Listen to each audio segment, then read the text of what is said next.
This is the biography of one empress, who bore the name Dante Renatus. The empress experienced the most difficult life in the history of the empire. The little girl was abandoned by everyone, and she was left alone with her pain. Her father was the former crown prince. Unfortunately for her, he had no intention of taking responsibility for his promiscuity. After her father left, her mother, who worked as a musician, abandoned the girl all alone in another foreign city. And as a result, the girl grew up among the beggars, prostitutes, and street children of the city. As a child, an abandoned girl ate discarded food, and when she grew up a little, she stole from the market, so she stubbornly survived. The year she turned 12, a turning point came in her life. The man looked at the girl with pity. He knew that she came to such a place every day. The man said that if she was interested, she could also pick up a sword. The girl looked at the man and said in a sad voice that she had no money. The man said that he also knew this fact. The man looked at her with warmth and a smile. He said that if she tried and showed that she was good at it, he could take her on as his student. The girl was sure that the master said everything as a joke. But for everything to really be a joke, her abilities were too dazzling. The man approached the young talent and asked if she would like to truly learn the art of the sword from him. He asked the girl what her name was. The young girl said that she had no name. At that moment, she realized that the end of her disgusting life had come. The man said with a warm smile that he would call her Dante. He said that if someone suddenly asks who her master is, she should say his name. After that day, the young girl became the old master's adopted daughter. He taught her with all his might. The young girl trained hard. From the outside, it may seem very trivial, but in reality, those days of terrible training were no different from abuse. Despite the difficulties, the girl did not run away. After all, overcoming training was better than overcoming hunger and cold. And in the year when Dante was 19, the master died. His entire inheritance went to his own children, but Dante, unfortunately, did not receive anything, not a single coin. Dante was offended by him because in the last days of the old man she was with him and constantly looked after him. After the incident, money became her new goal. The girl saw leaflets with advertisements for recruiting participants for gladiator fights. There was a terrible crush at the place where the information was filled out. Everyone frantically wanted to put their name on the list. The girl knew that she could not return to that disgusting life again. She knew that money was the best thing. With such outstanding attitudes, the girl received an award for gladiatorial combat, a monetary incentive for hunting monsters, and joined a mercenary squad, and also took part in the war. And she accomplished incredible feats, especially after sealing the Golden Dragon. The young girl became known even more than a simple heroine. After the young lady became popular, she began to receive many different offers.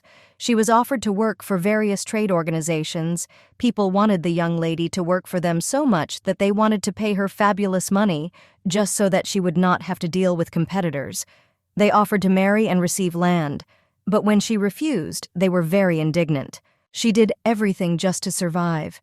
But wherever she went, fans followed her everywhere. The girl briefly thought about creating her own country. It seemed to her that she was not the only one thinking about this. When the young beauty was 23 years old, the emperor invited her to his audience. The emperor was the young lady's biological father. The emperor looked at his daughter and said that he would allow her to bear the surname Renatus and asked her to become a member of the imperial family. Due to the fact that all this time the girl kept the sign of the dominant family, which she did not even suspect she belonged to, after becoming popular, the secret of her origin was revealed. Dante looked at her father and asked what about her reward. The emperor was shocked.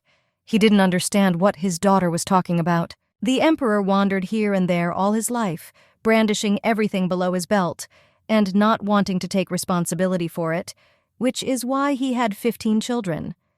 The quantity was huge, but the quality was average, which gave him a severe headache. Dante said with a grin that not one or two organizations want to get her, but his offer is a little modest.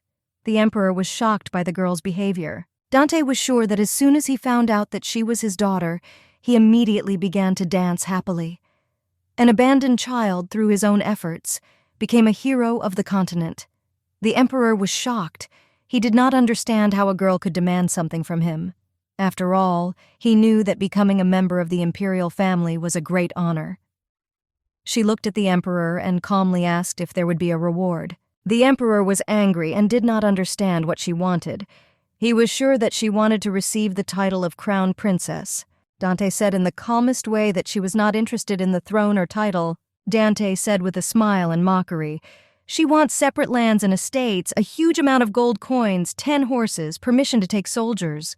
The emperor was shocked by her requests. Dante came closer to the emperor and said that he was her father, so she named the lowest price. Dante said that she needed to calculate the profit in order to give the imperial couple the opportunity to borrow her name. She looked at him and asked how he would act in this situation. Dante still couldn't forget that face when he swallowed curses with great difficulty. He looked at her and said that he accepted all her conditions. She was glad that she won such a fight. Dante looked and said with a grin that in this case she would lend her reputation to the imperial family. This is how a deal was drawn up that will remain in history for a long time. Of course, they did not indicate that everything was done to support the honest family of Renatus. Even if the emperor had not made the deal, Dante would still have had enough of everything. But for him, who was losing popular support, Dante was the one without whom the emperor would have lost a lot. The fact that the best swordswoman on the continent and at the peak of popularity, she suddenly turned out to be the blood of the Renatus family. And the emperor could not ignore such a dramatic story. Dante planned to spend the rest of her life in peace and comfort, without worrying about clothes or food, but her existence was a thorn in the side of her foolish siblings. Dante even refused the position of successor, but still could not live in peace because of the killers who came after her soul. Dante was very angry that she was not allowed to live normally. She decided to become the empress. So, a street child with absolutely nothing at her disposal overcame many difficulties and became an empress. Dante lived a beautiful and colorful life, but this fairy tale-like story ended. Certainly such a life was reminiscent of an incredible ballad, and if you wrote a biography on it, it would become a bestseller. Dante died at 33. It wasn't a bad life. In every moment, Dante remained fierce and free. She gained a lot of experience and took possession of everything she wanted to take possession of. And even if she began to live again, she certainly could not be even more diligent than then. Dante had no sediment in her soul. In fact, she did everything she could. 500 years later, she was born again as a girl with shining silver hair and blue eyes. Precious daughter of the Duchy of Faresca, receiving the love of the entire family as Helena Faresca. In her new life, the girl retained all the memories from her previous life.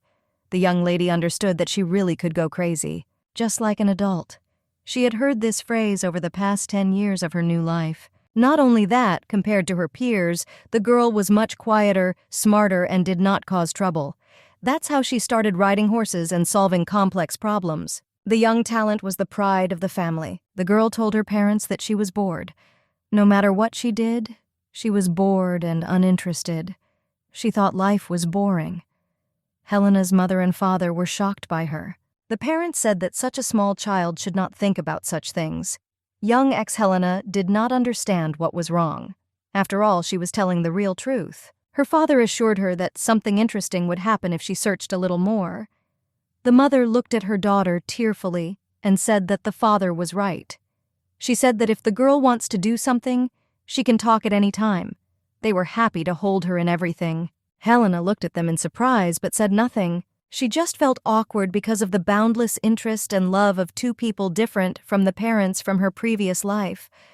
The girl really wanted to tell them to leave her alone, and she would sort it out herself. But Helena knew that if she did this, they would be very upset. Her parents told her it was too early to give up. They said that the girl would live a long time because life was incredible and long. Helena knew from the past that life is not always long and colorful, but she decided it would be better if she consoled them. Helena said that she would try to find something interesting for herself. The parents were happy with this answer. They left and said that if she had any questions or difficulties, she could safely come to them. Helena watched them leave. She understood that their worries would never go away, but at least for a little while she could calm them down. In her previous life, she survived diligently. Helena knew she couldn't work harder now, but she was reborn, and it was obvious that everything seemed annoying and boring. Helena really didn't know why she was reborn. In the afternoon of the next day, Helena met with her 13-year-old brother, Leonard Foresca. He looked at her curiously and asked if she was looking for something interesting to do. Helena said she was pretending to look for something. He was surprised and said that she seemed to have no desire to look for anything. The young master looked at his beloved sister and said that nothing could be done and pointed out that until she became a grandmother, he would be responsible for her. Helena looked at him and said that she felt that she had the most reliable brother. She looked at him and did not understand how the self-confidence of a 13-year-old child could be so cute. Helena believed that after all, the dignity of her current family was not wealth or sweetness, but Leonard's sweetness. Helena knew that her brother was the cutest in the world. Helena saw a sword in the room. She was interested to know what kind of sword it was and why her brother needed it. Leonard looked at the sword and said that he would have a fencing lesson a little later. Helena was surprised. After all, I had never heard of my brother attending fencing lessons before. The young man said that a teacher should come, who was recommended by an acquaintance of their father. Leonard knew about the teacher only that he was a graduate of the capital's academy. Helena became interested in her brother's story. She asked if the lessons were interesting. She knew that it was time for her brother to learn how to wield a sword. Leonard hesitated and said that she was not sure, because he doesn't understand the lessons well. Helena was surprised, because I knew that my brother was quite understanding and diligent. Leonard could even be praised for his independent study. Helena asked her brother to what point he had already reached. Leonard was confused. He didn't know how he could explain to her what point he had reached. Leonard said that the teacher told him that it would be nice to find out for himself, and so they continue sparring, from the very first day until today. Helena was surprised and puzzled by this method of teaching, because I didn't understand how you could train a beginner through sparring. This way of teaching seemed strange to her. She knew that times were changing, but she still believed that such a method was hopeless. Helena wanted to see for herself what the teacher was like. Helena asked her brother if she could watch his class today. Leonard was puzzled. He didn't understand why his sister was so interested in the lessons. The young man said with a smile that his sister could attend his lessons at any time. In the afternoon, the young people went to the second floor of the hall for fencing classes. The young man went to class with a smile because he wanted to show his sister his skills. Helena looked at her brother and said that he looked like he was really looking forward to his lesson. He looked at her confusedly and said that he wasn't really looking forward to the lesson. He was just glad that she was interested in something, because this was a rare occurrence. Helena was surprised by her brother's reaction. Leonard looked at his sister and said that if she was interested in swords, then they could study together. He said he was sure she would like it. The girl looked at him puzzled, because she knew that her brother had completely misunderstood her. She was very sorry, since she had really been very interested in swords before, but now she was terribly tired of them. She went to her brother's classes only because she was interested in looking at the teacher. Namely, she wanted to know who the teacher was, who was teaching her younger brother a strange technique for handling the ball. They entered the training hall and the teacher looked at them and said that the young master came with a beautiful lady today. Leonard greeted the teacher. Helena looked at the teacher and saw him as a fraud. She knew that she would punish him properly for making fun of her brother. The teacher appeared before them in all his glory. He introduced himself as a fencing teacher and said that his name was Vitor. The young man told the teacher that in front of him was his younger sister. He also said that the young lady would like to observe their fencing lesson today. Helena watched him, and she did not like the impression he made at all. She knew that even if he didn't turn out to be a fraud, she would still teach him a lesson. The teacher looked at her in surprise. Helena knew that she had to endure the teacher's behavior. Helena greeted the teacher with all politeness and honor and introduced herself. She also asked if she could observe their lesson. The young man was a little taken aback, but said that observation is the choice of every person. He also added that if suddenly the young lady was interested in the sword, then he would like to stop her. Helena was surprised and did not understand why the teacher said that. The man looked at her and said that the sword was a dangerous object, and also pointed out her status as a princess. He also said that his words might seem merciless to her, but the sword is not suitable for women. Helena was puzzled and angry at his words. She said that she did not expect that Empress Dante Renatus turned out to be a man. Vitor just laughed at the girl and said that the Empress was special. like a mutant. The man believed that all the merits were not hers. He assured the girl that the Empress was obviously bluffing. He also said with a grin that all her merits were invented in order to praise her. Helena became angry because of the man's words. She looked at him with contempt, since he dared to turn her torment. She knew that she would not want to anger the Empress, who had recently been reborn. The man looked at the sword and began to wipe it. He told her with a grin not to be too interested in the sword, since he was sure that the sword was a man's thing. Helena wanted to hit the teacher somehow to make her feel better. She was angry and wanted to kill him. Leonard broke down and said that no matter what his sister was interested in, his teacher should not interfere in it under any circumstances. Vitor was surprised and did not understand what came over the boy and why he was telling him this. Helena was surprised and very touched by her brother's words. She believed that he was still better than what was in her new family. His words sounded very sweet, and in her mind she praised her brother for his courage. The teacher said with a grin that he thought the prince was very self-confident today. He assumed that being in front of his sister gave the young prince strength that he didn't have before. Vitor looked at the young man with contempt and said that if he wanted to argue with him, then the boy would have to defeat him at least once. Leonard was confused and didn't answer. Vitor said that they needed to stop with the idle chatter and start their lesson already. Vitor said they still have a very long way to go, therefore they have no time for such games. Helena was very angry and understood that the teacher's words sounded absurd, since he should not have said such words to a beginner who had been studying for only 1 month. She looked at her brother and was furious because the teacher had shamed no one else, namely her brother, who would be responsible for her until she became a grandmother. Helena knew that such behavior was unforgivable. The young girl looked at the teacher with contempt. She knew that she would definitely punish him for such acts. Vitor and Leonard took a stance and prepared for sparring. The teacher really wanted to teach his student a lesson for his intolerable behavior towards him. The sparring was to break the young man's pride. The teacher continued to win all the time. Vitor mocked the prince and told him to rise more deftly. He said the youth fell because his steps got confused. The teacher looked at the young man with contempt and added that he needed to be more careful because the princess was looking at him. Leonard was upset and confused. He understood what the teacher was doing, but he could not defeat him since he was much stronger than him. Helena looked at everything that was happening and realized that the teacher was just having fun with her brother. From the outside, it may seem that a superior teacher is zealously teaching a beginner. The teacher fought furiously with the boy and shouted at him to hit him harder. Helena watched everything that was happening to us and understood what the teacher was up to, because her eyes cannot be deceived. Vitor looked at the prince and said with a grin that they should rest for a while, and then continue. The teacher mocked his student and said that he must be more tired than he was. From the outside, it was noticeable that Vitor was pretending that he was not tired. Helena saw that the teacher had terrible sword skills. The girl did not understand where and how he learned to wield a sword. She noticed that he stood strangely and used techniques haphazardly. She saw that the teacher masterfully mastered weak techniques. Helena knew that if he entered the battlefield, he would immediately die, running away from the enemy. Helena knew that if the man had no abilities, she would scold him somewhere quietly, but now she could not allow herself such liberty. The young lady signaled for her brother to come to her. Leonard was surprised.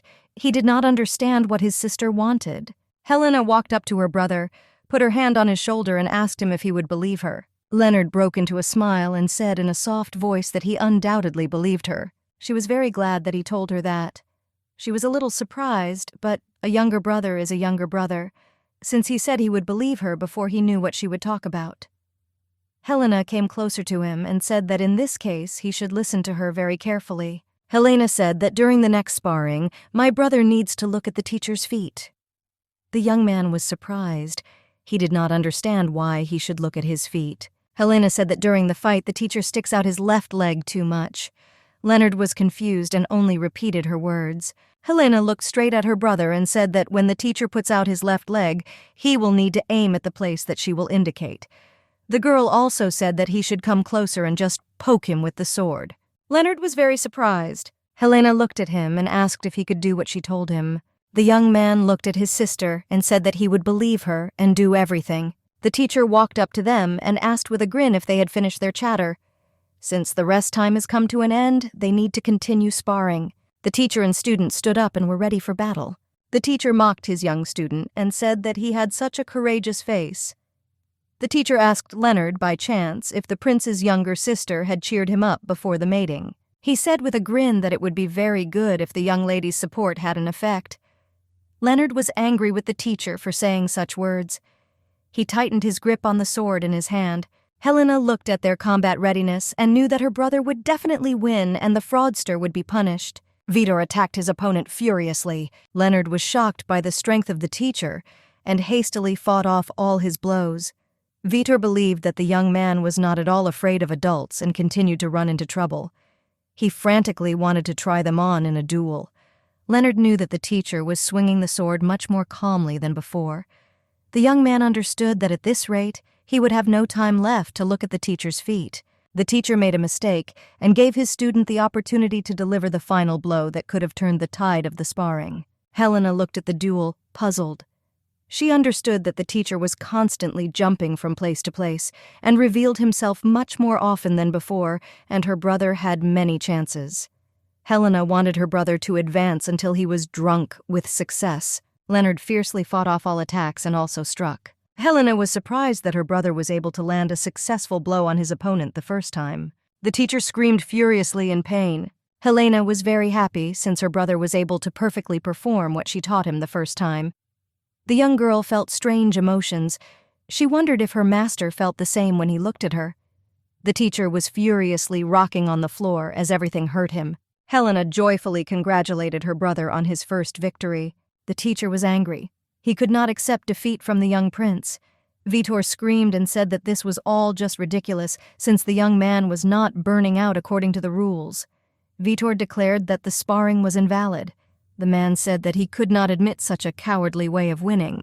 Helena came closer to the teacher and said that she knew nothing about swords, and her brother was new to this matter. She came closer and asked how many techniques he could use during their sparring. She decided not to give up, and said that the teacher should admit defeat. Vitor shouted furiously at the princess and told her not to interfere. He was very angry and shouted that she should not dare to interfere in men's affairs. Helena looked at the teacher and realized that he was just trash and a non-entity. She furiously wanted to punish him for his rude words. Helena approached her brother and told him that she would borrow his sword. She walked up to the teacher and pointed the sword in his direction.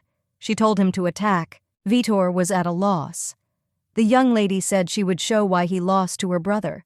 She repeated again for him to attack her. Vitor could not contain his rage. He looked at her and coldly said that if she got hurt, it would be nothing to do with him. They stood up and slowly began sparring.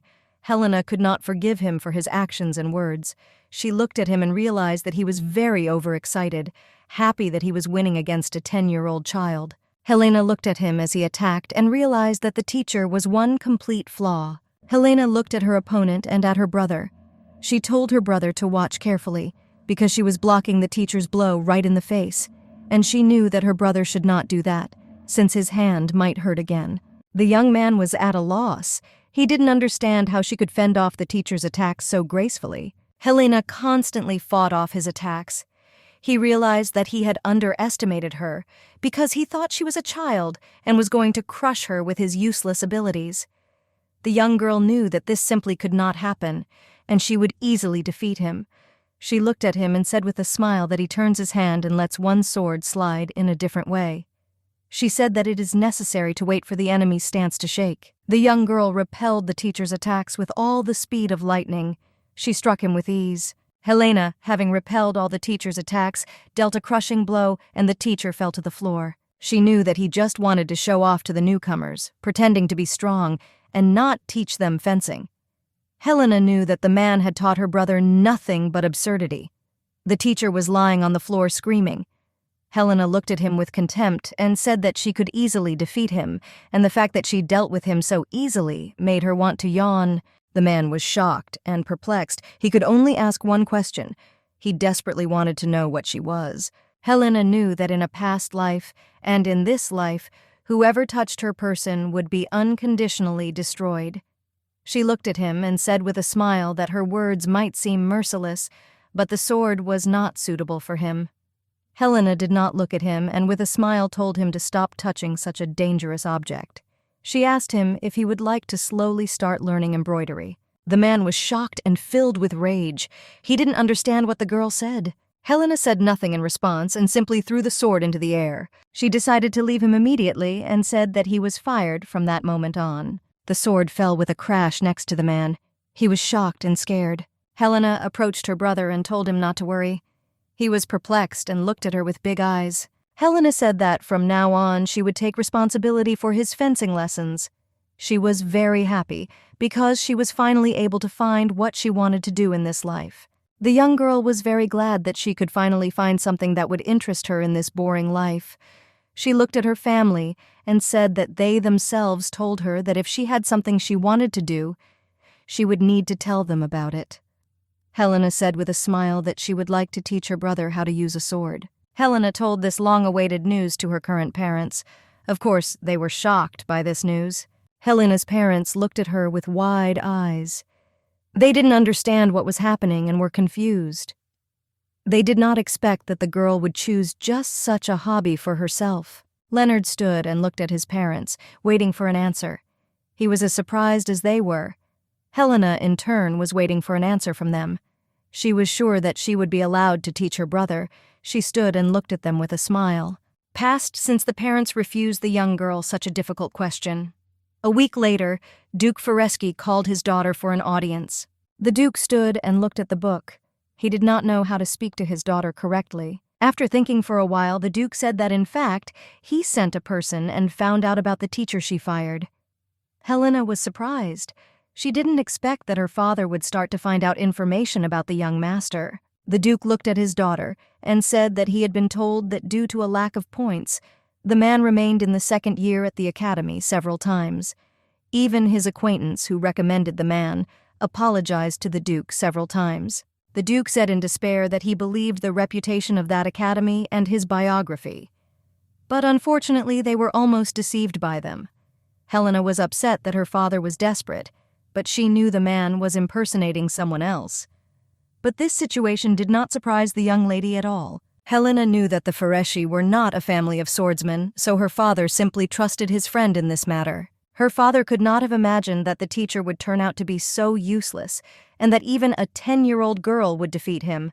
Although she knew that, of course, everything happened only because it was her and not someone else. She passionately wished that her father would entrust her with her brother's education. Helena looked at her father and said with a smile that it was a good thing that she fired the teacher before it was too late. Helena said that if her brother had continued to learn the basics from him, he might simply have gotten used to the wrong approach. The Duke thought a little and said that of course he knew that his daughter did not throw words to the wind, but he could not comprehend everything that was happening. Helena looked at her father and said that he would teach fencing, although he himself had not trained. She asked him if it was too risky to do this to her brother, and her father agreed with her reasoning. He looked at his daughter and said that she never wanted anything, and suddenly she had a desire to teach someone, so he wanted to make her an offer. Helena was surprised and asked what proposal he wanted to make her. The Duke said that next week a guest would arrive on their lands. He knew that the boy was about the same age as Leonard. He looked at his daughter and said that she could try to train her brother to about the level where they could fight. Helena looked at her father in surprise and asked with a smile if he was talking about her brother being able to defeat the mysterious guest. Helena knew that given her dear brother's intelligence, she might be able to make him a good swordsman. Her father looked at her with a smile. Helena thought for a bit and at one moment quickly realized that this was not just a proposal, but most likely a kind of provocation. The Duke said that Prince Kaiser would remain a guest at their estate this summer. The man said that the young lady should try to prove her abilities. Helena was surprised. Helena learned that her father was inviting her to try to defeat the young prince.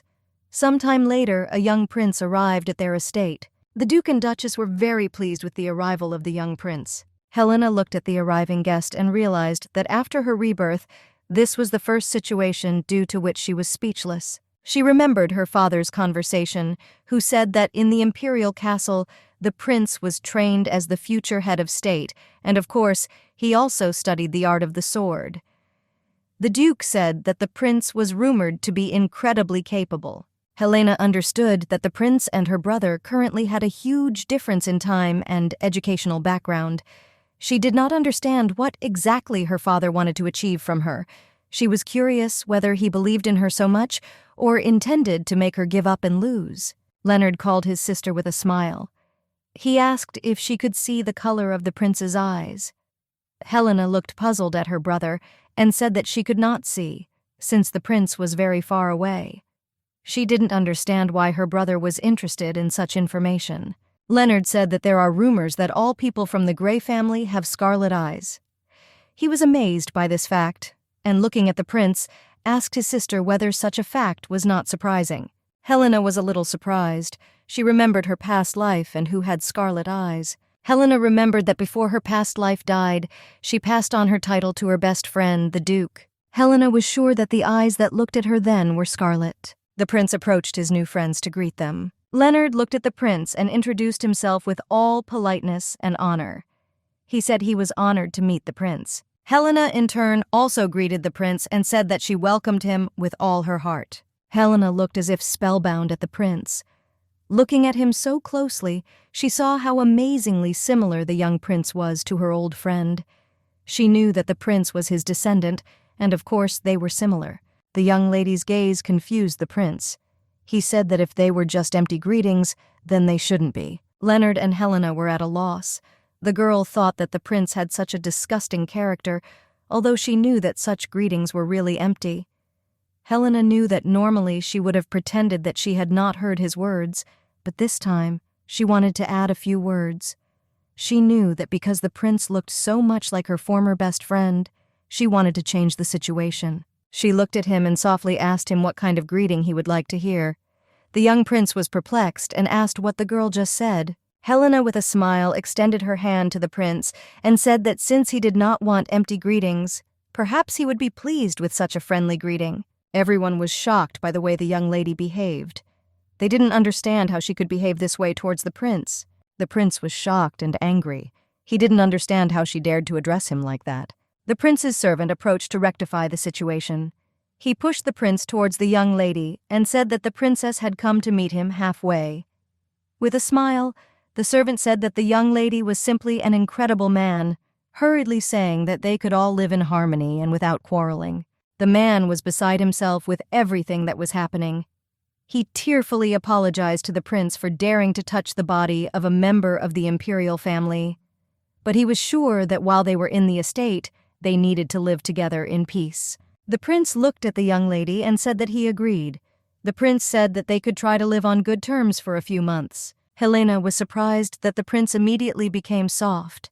She thought that he would behave even more arrogantly. They stood and looked at each other, shaking hands. The prince shook the hand of the young princess. She realized that someone had told him that she had some sword skills, and realized that he had decided to defeat her with such strength. Helena was a little disappointed that she had to fight like this with a baby who was born on 500 years later than her. She knew that in this case, she simply had to come out of such a situation as a winner. She looked at him with her beautiful blue eyes and decided to teach him a lesson.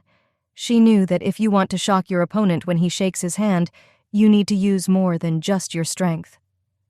Helena knew that with the help of a little secret, she could defeat the arrogant prince. The young lady applied pressure to the joint with a little trick.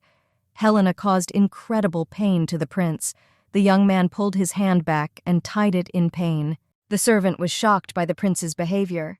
He approached him and asked what happened. The prince was furious and shouted that nothing had happened, nothing at all. The servant was at a loss, since the prince had shouted furiously a couple of minutes ago. The prince angrily told his servant to immediately shut up, since nothing terrible had happened. The prince turned around and walked hastily. He called his servant to quickly follow him. Helena looked at the departing prince with a winning smile. Helena looked after him and realized that he was still an exact descendant of her best friend. Since he was not lying, she looked at him and realized that even if it were not for the agreement with her father, she would still appreciate the abilities of the young prince. Helena said she's looking forward to spending time together this summer. She looked at him with a malicious smile and mentally threatened him, since if he went against her, he would die. He looked at her and replied that he was also looking forward to spending time with her. He said it's going to be a lot of fun and he's definitely sure of it. He mentally thought that he must definitely take revenge on her for her behavior. The young people looked at each other, and everyone was shocked by their atmosphere, and mentally they fought with swords. Helena knew that this was the summer she was truly looking forward to, because the summer was undoubtedly going to be memorable. The Duchess met her daughter and scolded her for her inappropriate behavior. The Duchess said that even if the prince was her age, she should not treat him like that. The Duchess said that the prince lost his mother very early on, so she was sure that he was very sad about the loss. She looked at her young daughter with tears in her eyes and said that now Helena and Leonard were the only people of his age on their estate. She asked her daughter to be sure to address the prince with affection.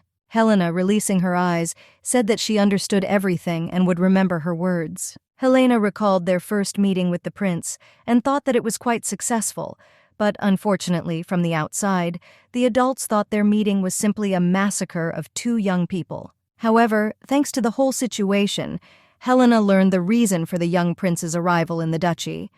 The Duchess, wiping away her tears, thought that her daughter was very smart and would understand everything and behave diligently. Last winter, the Empress died of illness, so the prince plunged into despair. Thanks to his father's care, the prince left the imperial castle and came to the duke's estate. Helena knew that this was the true reason for the actions of the ruling family, but she also knew that there was something else hidden here. Helena understood that the prince's arrival was too sudden, but she was not particularly interested in the reason. But now that the Empress has died, there is probably no one in the imperial castle who can protect the young prince. Helena knew that they had brought the prince to their estate, and they themselves were going to get rid of the opposition forces. Now that she knew the reason, she found him more annoying. She didn't understand why. He showed a different side of himself, if in such a situation he had to hide in someone else's house. She was sure that he had to be more than just polite. Helena was so angry about the whole situation that she wanted to beat him up in some quiet corner next time. Helena, irritated, walked along the corridor and met the prince. He asked with a grin if she was scolded for what happened earlier. Helena was surprised because she did not expect to see him. She knew that her mother had been lecturing her for over an hour, and she was surprised that he had been waiting for her all this time. She looked at him and said that it seemed like she had been told off. The prince said that he knew so, since her behavior was a little tactless, but he also added that the whole situation did not bother him, so that she should not worry about everything. She looked at him in surprise and said with a smile that she understood everything and would do as he wanted, since this whole situation didn't particularly bother her either. She looked at him and said that he didn't have to worry. The prince was in shock and bewilderment. The prince became angry and, in a fit of emotion, said that she should worry about everything, since she would have problems if she behaved appropriately with someone who was higher than her in status. Helena asked in a calm voice whether he was definitely higher in status than her. The prince shouted at her with rage and said that he had the blood of the imperial family in him. Helena looked at the prince and said with a grin that if there was no dukedom now, he would be in a difficult position. She knew that this was so because he ran to them to protect his blood. She believed that in such a situation and in such a position, he should not have shouted about his title of prince. She was sure that he could not put himself above the dukedom. The young prince bowed his head silently. He could not answer her. The young prince raised his head and tears were clearly visible in his eyes. Looking away, he quietly said that he was waiting for her in order to dispel the misunderstanding. Helena was in shock. She didn't understand why he was pretending to be an innocent lamb, because they agreed through a handshake that they would tear each other to pieces. The prince looked at her and said that he knew that for them he was not such a welcome guest. The prince looked at the young companion and said that the fact that they accepted him proved that they opposed the Baller family, the family of the first empress. The prince said that for the ancient Ferezka family, having left the front, he is only ballast, and he is well aware of this. He said that by doing so, he said that there was no need to show him false cordiality. The prince looked at the young lady and said that with those words, he meant to say that there was no need to show him false hospitality, and he added that this was all he intended to convey to her. The prince left and left the young princess alone. She was shocked by what happened. After thinking for a minute, she realized that during their conversation she had acted wrongly towards him. Helena was shocked because it turned out that she was torturing an innocent person. She realized that she had made the first mistake in Helena's life.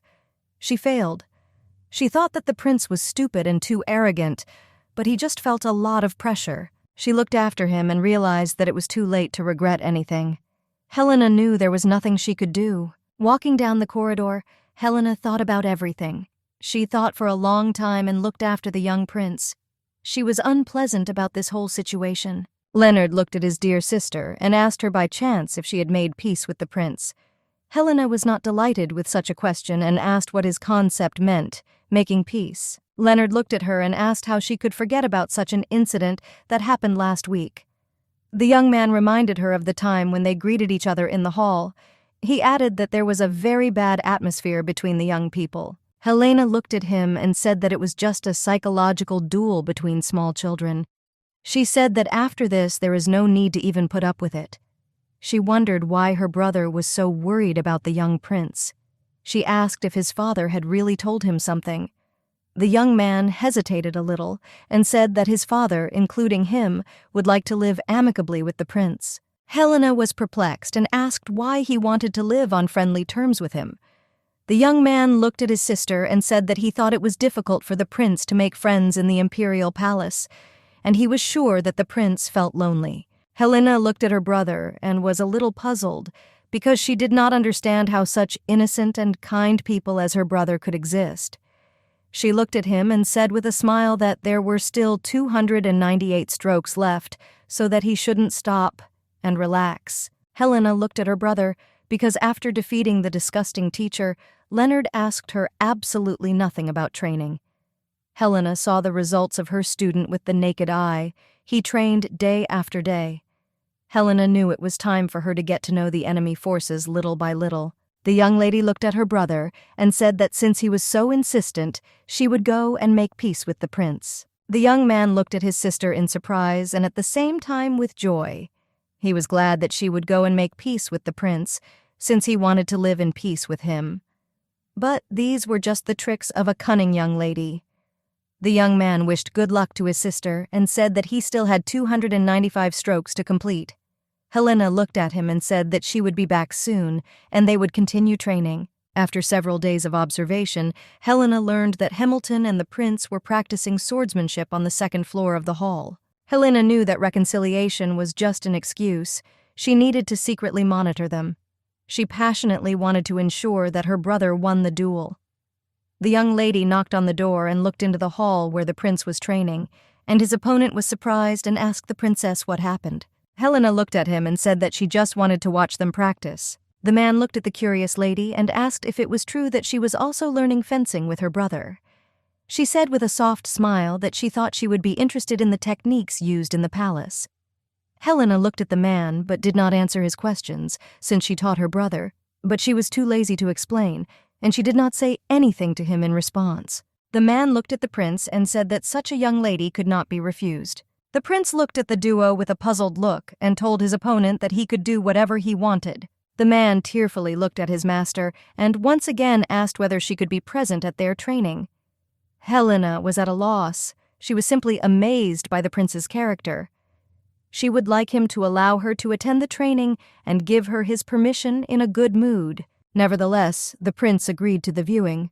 Helena sat and watched the training. Helena knew that through observation she had, in any case, a chance to examine the young prince's weaknesses. She wanted to thoroughly study his abilities. The prince and his servant fought the duel skillfully. The prince, with lightning speed, shortened himself from complex blows. Helena froze in bewilderment as she watched the training. She was surprised because she did not expect to see such skill. Helena continued to be surprised throughout the battle. She did not understand what was happening, but only understood that the prince was too good. She understood that this was surprising, since for his age he has very high concentration and quick reactions. She understood that if Leonard became better through effort, then the young prince was already born with good skills. She could easily see herself in the young prince. Watching the prince, Helena realized that Leonard might not be able to cope with the young prince. She understood that they had very big problems. The man looked at the prince and said that he was in good shape today.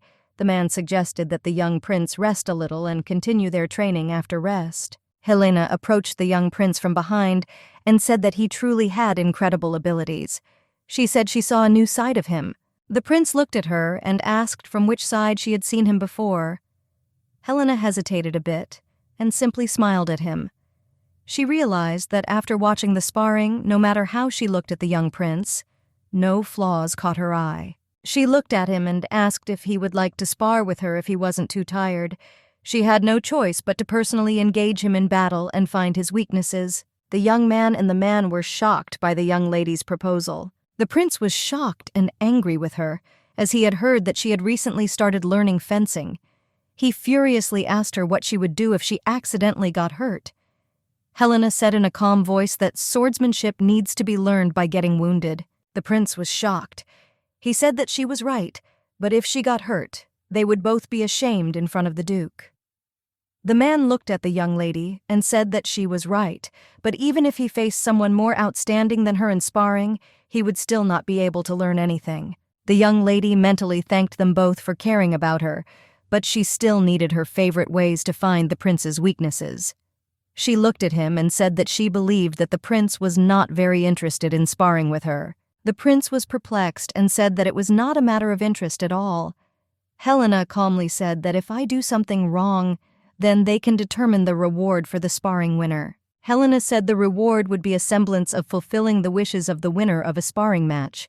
After the words of the young lady, the prince changed before his eyes. The prince's companion frantically begged him to abandon the dubious idea. The prince playfully smiled at the young lady and asked if he could make absolutely any wish. Helena answered him with the same playful smile, as she was glad that the young prince fell for her trick. She flirtatiously replied that the desire could be absolutely anything. The prince said that after such statements it would be impossible to back down. Helena silently took a stance and they began sparring. The man tearfully begged them to be more careful so that none of them would get hurt. He frantically begged them to be more careful. Helena watched the prince all the time. She knew that this fight was about identifying weaknesses, so she needed to try to attack him in a variety of ways. The young people began to fight furiously. Helena quickly began to study the young prince. She noticed that it didn't protect the side of her thigh. After several attacks, the prince began to act more aggressively. Helena was shocked, because she understood that the prince not only quickly defended himself, but also counterattacked her. Helena did not fall for his tricks and quickly attacked him. The prince looked at her and said with a smile that he noticed that she was not a newbie at all. Helena agreed with his statements and said that she would not ask for a battle and even make a bet intending to lose to him. Her words piqued the prince's interest. Helena knew that even though she said so. But still, her childish body lacked physical fitness. She thought that while she was preparing Leonard, she had gotten a little pumped up, but that was not at all the case. Although she carried out attacks in places that were difficult to block, the prince instinctively repelled them. Helena knew that in order to confront the young genius, she needed to use techniques learned in real combat and not memorize techniques in lessons. She knew if she wanted to win, she had no choice. The young lady struck without difficulty. She knew from the prince that he would not be able to repel such an attack. The young princess knew that after such an attack, the prince had to quietly admit defeat. But to the surprise of the young princess, the prince blocked her blow and put his hand up. Helena was furious. Since she knew that such a move was very dangerous, she did not understand why he was blocking the sword with his hand. She understood that he was crazy, and their opponent was watching everything that was happening. The man said they needed to stop sparring. The man quickly ran up to his master and asked if everything was okay with him. The prince was at a loss and wondered why his servant stopped the fight, since he was sure that a little more, and he would have won the sparring. Helena looked at him and said it was a draw.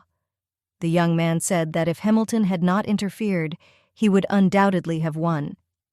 Helena was furious and said that if the sword had been real, his left hand would have already been cut off. The young prince looked at her in bewilderment and said that there was nothing wrong with this. He also added that everyone is so obvious because the one whose head is cut off loses. Hamilton was shocked by their dialogue and asked the prince to stop saying such terrible things. The prince looked at his opponent and said that in any case he had not had such an interesting sparring for a long time. Helena, in turn, said that she did too. Hamilton was furious. He didn't understand how they could sprint like that.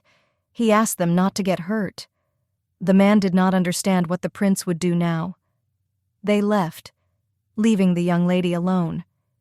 Helena looked at her hand and realized that the prince was truly something. Helena knew that she was teaching her brother and was beginning to feel that she was not doing everything in vain. Helena knew that Kaiser's charm was his unpredictability. Young Lenny wondered if this was how her master felt when he first saw her.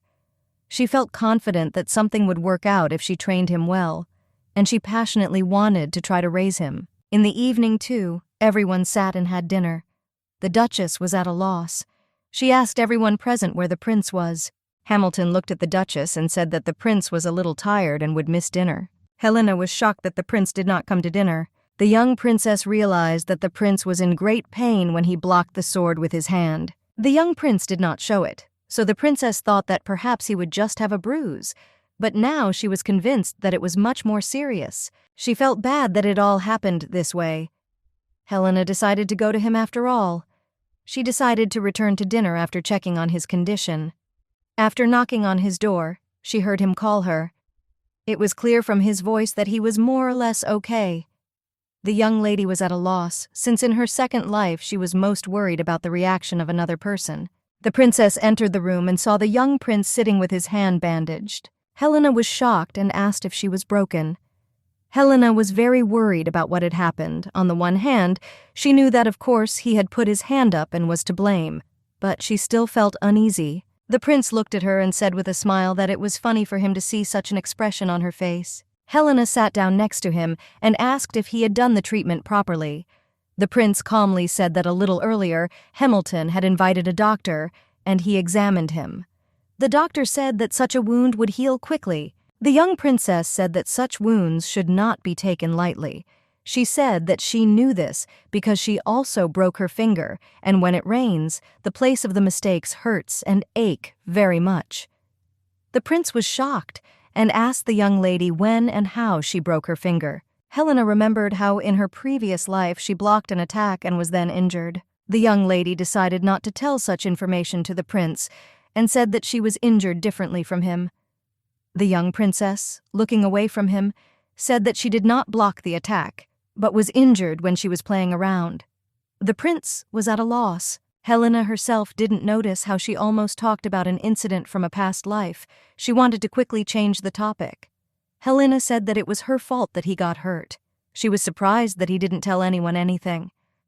The prince looked away from her and said that he did not have to act childish. Helena said with a smile that she thought that he did not like her. The prince said that even if this was so, he would not act in such a shameful way. Helena asked him with a grin if he was denying the fact that he liked her. The prince muttered something under his breath. Helena said with a smile that she really liked the prince. Helena knew that she sincerely wanted to raise a genius like him, and her feelings were sincere. The young prince hesitated a little. Helena saw how embarrassed he was. The prince was furious and said that at the end of the sparring she could not keep everything clean and tidy. The young princess wondered why he suddenly started talking about sparring. He said furiously that he meant she relaxed a lot at the end. Helena knew that he was telling the truth as soon as she saw that the prince was going to block the blow with his left hand, but unfortunately, she could not change the control of the attack for us. But she still needed to avoid breaking his arm. She moved closer to him and said that it turns out that, knowing what would happen to his hand, he still decided to cross the line and block. The prince backed away and said that he could not know what strange wish she would make for him if he lost. Helena was shocked and asked how incredible the powerless lady's desires could be. The prince looked at her and asked what she wanted to ask. Helena looked at the young prince and said that she would not wish for anything special. He would simply become her servant. He was shocked and said that he knew that she would make such a wish. He did not understand how the emperor of an entire country could become the servant of an aristocratic lady. Helena laughed furiously at the young prince. Helena looked at the young prince and asked what about him, and she really wanted to know what he would choose if she lost. The prince waved it off and said that it didn't matter anymore, since the fight ended in a draw anyway, and he was sure that she had no need to know what he would have wished for. He said that she still didn't need to know about his desire. Helena was shocked and said that she still told him her wish. She looked at him and added with a grin that he was still a coward, because he did not want to tell him the wish. Helena decided to go for a provocation. She said that she understood everything and said in a flirtatious manner that he was going to force her to do something daring. She had fun watching his reaction as he fell for her trap. The prince shouted furiously that this was not funny at all and did not understand who she took him for. After all, he was a prince. The young girl had a lot of fun as she bullied the young prince. The prince looked at her and said that he was just going to suggest that she call each other by their first names. The young lady was shocked and did not understand why she should make a whole wish out of this. The prince turned away from her and said that for her it was not a problem at all. He looked into the distance and said that even if he tells someone to treat him informally, people become uncomfortable. The prince said that Hamilton fell to the floor in a bow. The young prince remembered how he invited his comrade in arms to call him by name, and he bowed low and said that he did not know what had happened, but asked to forgive him. The prince was at a loss, as he did not expect such a reaction. Helena looked at him and understood him like no one else. She knew his feelings. She remembered how in a previous life she asked her best friend for this. Although at that time everyone exalted her and trembled in awe, in reality they only wanted her power. After all, no one was getting close to her, so she told her friend that he could communicate with her informally when they were alone. The young man looked at his empress and told her not to say such things even as a joke. She remembered his look because he was very serious. The young lady looked at her new friend and said that she would call him by his first name. The prince was surprised at this answer. Helena said that she would talk to him informally as a friend. The prince was shocked because she did not expect that it could come to this. The young lady said with a smile that this was why they could continue sparring occasionally. The prince was shocked and could not utter a word. He looked at her embarrassedly and said that if he had known that this would happen, he would have come up with a more complicated wish. Helena was perplexed by the whole situation. She did not understand why he was so happy. She just stood up to call him by name. She knew that if her friend had done the same thing as she did now, most likely she would have felt the same. Remembering and comparing the situations, she smiled and laughed. Helena laughed wildly.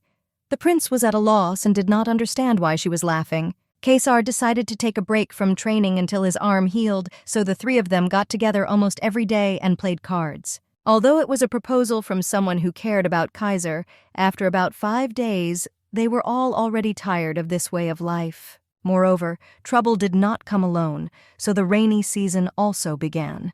Each of the young people whined furiously. They understood that they could not go out, and understood that the body was weakening. The young prince said that this weather was very damp and unpleasant. Their despondency came to an end after the man said that a ghost appears in the duchy on such days. The young people are shot waiting for further story. The man said that they heard everything correctly in the dukedom. A ghost appears. The man looked at the young people and said that he had heard rumors that on summer nights like today, when it rains, a woman in blue clothes always appears from a bucket. The young people listened to the gentleman's story in horror. The prince said with fear on his face that he was lying. Helena was not at all surprised and did not even take into account the man's words. The young lady calmly said that ghosts do not exist. The man looked at the young princess and said that there were more than 1 or 2 witnesses, and that is why the duke guards you and restricts entry on such days. The prince looked at his friend and asked if what the man was saying was true. Leonard looked at the prince with horror on his face and said that entering the basement was indeed prohibited. The man looked at them and said with a smile that the entrance was locked, since the duke did not allow anyone to enter there. No one knew what would happen if the ghost caught a person. Helena looked at the man and understood perfectly well that this was all a trick, because his lips were raised into a grin. The man was intimidated and told his young friends to be careful, as they may get lost and the women in blue may try to grab them. In the middle of the story, someone knocked on their door. Kaiser and Leonard were scared by the unexpected knock. The young man came to them and asked the Viscount for forgiveness, as he wanted to discuss with him an issue related to the repair of the carriage. The Viscount laughed furiously at the reaction of the young people. He looked at his companion and said that in this case he would leave the young people for a while. Helena was a little surprised by Hamilton's story. She understood how he relieves stress after work. She looked at her friends and asked why they were so scared, because she was sure that if someone said that they saw a ghost, it would always turn out that the person simply dreamed of him. The prince was excited and said in all seriousness that ghosts really do exist. He said that even the imperial castle has ghosts. Leonard was shocked and asked in a trembling voice if there really were ghosts in the castle. The prince said that indeed they exist. People said that in the days when the sun disappears, Empress Dante Renatus was sealed away in her youth. The golden dragon, his ghost, flies through the corridors and searches for her reborn body. The young princess, with a grin on her face, said that it was hard to believe. She didn't understand why he would fly there, because everything along with her corpse burned down and disappeared. The prince was furious and said that they needed to deal with this. He invited them to see for themselves tonight. Whether the basement is haunted or not, his young friend supported him. The princess in turn said that she would not go with them. The prince was shocked and said that if a ghost appears in her house, then she must go and find out everything. He asked her if she wasn't interested in getting to the bottom of the truth. Helena was furious. She said that she did not believe in them. The prince said that she had better find out for herself whether a ghost exists or not. The young princess knew that this was complete nonsense, since she knew that ghosts obviously did not exist. She did not understand why she was forced to do something on such a hot day just because of her curiosity. What she hated most was what she had to do. She shouted to them that if they still wanted to get to the bottom of the truth, they could go together. But still, the young men convinced their friend to go with them. Young people stood near the door to the basement. The prince was at a loss, since the door was closed and there was a lock hanging on it. Leonard said that there is only this door, and through it you can get into the basement. The young princess did not understand how she could succumb to her companion's trick and get caught up in adventures in search of ghosts. She knew that it was not too late, and she could return, but unfortunately, the young adventurers were determined to search for the truth. Leonard said they had no other choice and needed to break the lock. Helena was shocked. As the young gentleman decided to make a whole problem out of this, she pushed her friends away and said that she would open the door herself. They were in complete disbelief. The young friends were shocked and asked if she had a key so that she could open the door. The girl said that she did not need a key and that just one pin would be enough. The young men were shocked and did not understand how she could open the lock with a hairpin. Helena said that during the times of street children, she often did this kind of thing. A little taken aback, she said that she had read a book by a great man who wrote about this. Leonard was absolutely delighted and said there was nothing she couldn't do. Helena easily opened the door, and they saw the entrance to the basement. The prince said that it was very hot, and he was literally out of breath. Helena looked at her brother and said that she would go first from here. Leonard looked at his sister and told her and the prince to watch their step carefully. Quietly and calmly, they went down to the basement. Helena saw that the atmosphere in the basement was even worse than she thought. Due to the humidity, it was very damp. Plus, there was also a lot of dust. Her mood was a little dampened. The young lady told herself to mentally pull herself together, because if the young people were injured, only she would be able to take care of them. A group of young people went down to the basement. The prince looked around a little and said that at the moment there was nothing particularly frightening in the basement. He looked further, and it seemed to him that there was a canal in the depths of this tunnel.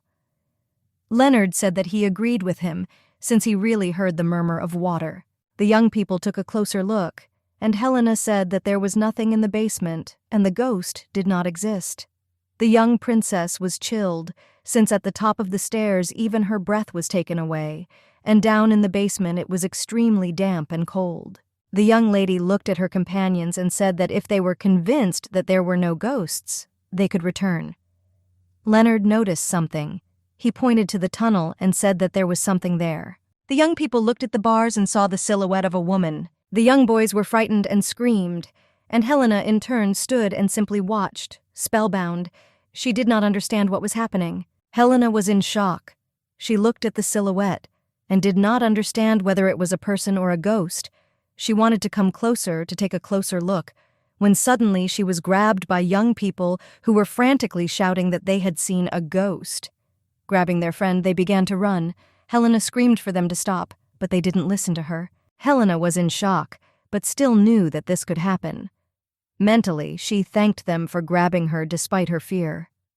The young people woke everyone up with their screams. They shouted that a curse had been placed on them and that a ghost had appeared in the estate. Thanks to their scream, the adults found out that they had entered the basement, and after all, they were punished. The young princess was shocked and did not understand why she was also punished. The young people were not discussing the situation that had happened. Helena looked at them and said that no matter how much she thought about everything that happened, she saw an ordinary mirage. The prince was a little surprised and said that mirage, seeing only in places like the desert, the princess said that she heard that if there is a big difference in air temperatures together, then mirage can be seen. Helena said that a little earlier in the basement there were ideal conditions for mirage to appear. She said with a smile that she hoped it was mirage. The prince looked at her and said that she had missed something. The young princess was perplexed and asked what she missed in such a situation. The prince said that the mirage appears due to the refraction of light and reflects objects in another place in the air. The young lady said that in that case it was some kind of portrait that was reflected.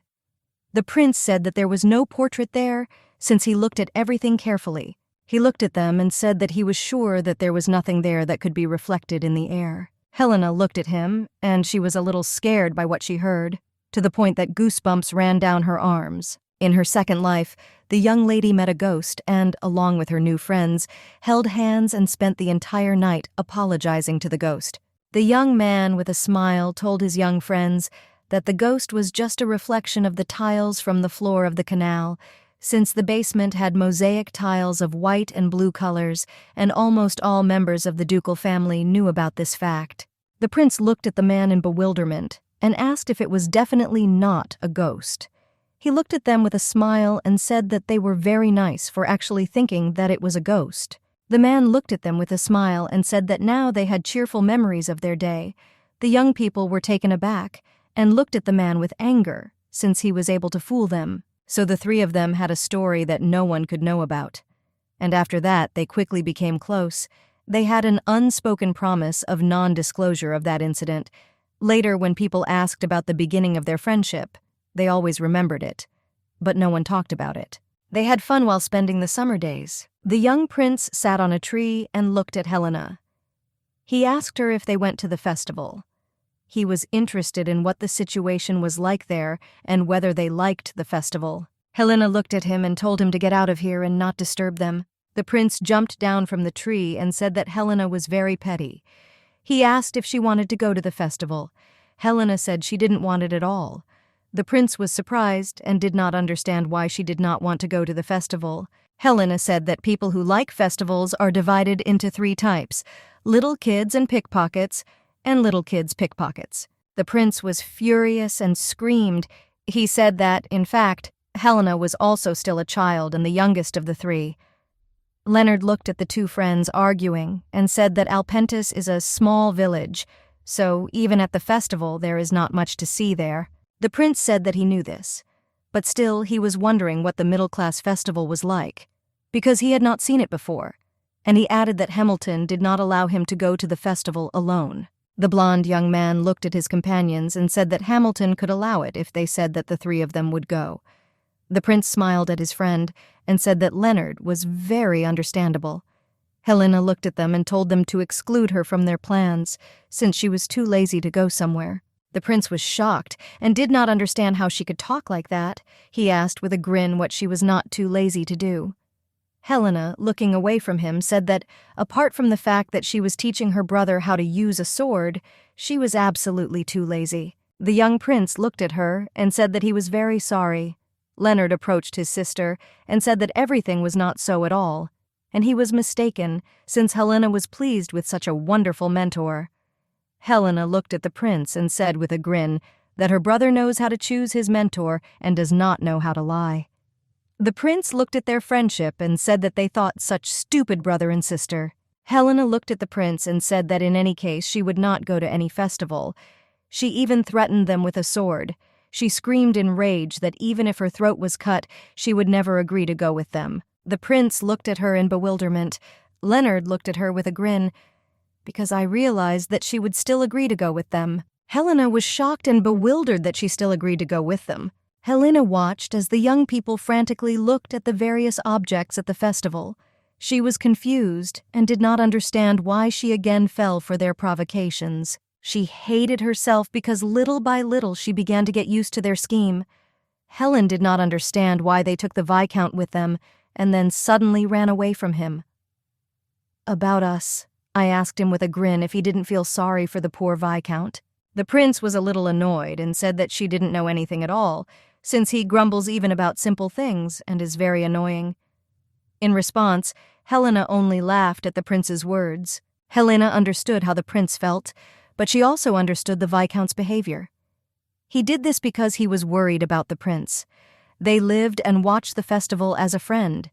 Helena felt that someone was following them. From the moment she parted with Melton until now, she continued to feel someone's presence. She knew that well-dressed children walked around without any escort, so it was obvious that they were the target of the bad guys. She assumed that it could be a pickpocket or a visitor. Helena realized that she needed to check from which side the man was watching them. She looked at her pursuer and their eyes met. She noticed that he was openly looking at them, but she also realized after close observation that he was still looking only at her. Helena watched the man for some time and saw that he decided to leave unnoticed, but she could not hide between the streets with impunity. Helena ran after her pursuer in a hurry. The prince and brother did not understand what had happened. Helena ran after her pursuer and only had time to shout for the young people to stay where they were and she would return soon. She ran to the place where she last saw her pursuer and realized that the alley was too long. She frantically wanted to know who that man was. While the girl was walking, I looked at the alley. The man behind her knelt down. He said his name was No. Helena flinched at the man's unexpected presence. She didn't understand how he could end up behind her. The man, without getting up from his knees, looked at the young woman and said that he really wanted to meet her. He noticed that young Helene had grown to be incredibly beautiful. Helena was at a loss. She did not understand what was happening and who this person was. She didn't remember ever dating a man. Elna knew that even though he had no reason to attack her, she still didn't have a very good feeling. The man looked at her and said that he had been waiting for her birth for a long time. He looked at her with awe and said that she was his savior and the only empress. Helena was stunned by his words. She did not understand what was happening. Bursting with tears, he muttered something incomprehensible, but also wondered why time was passing so slowly. He looked at her and said that the falling-apart body still promised her. Helena was at a loss. She didn't understand what the man was talking about. Somewhere in the distance, young people shouted to their friend. They could not find her.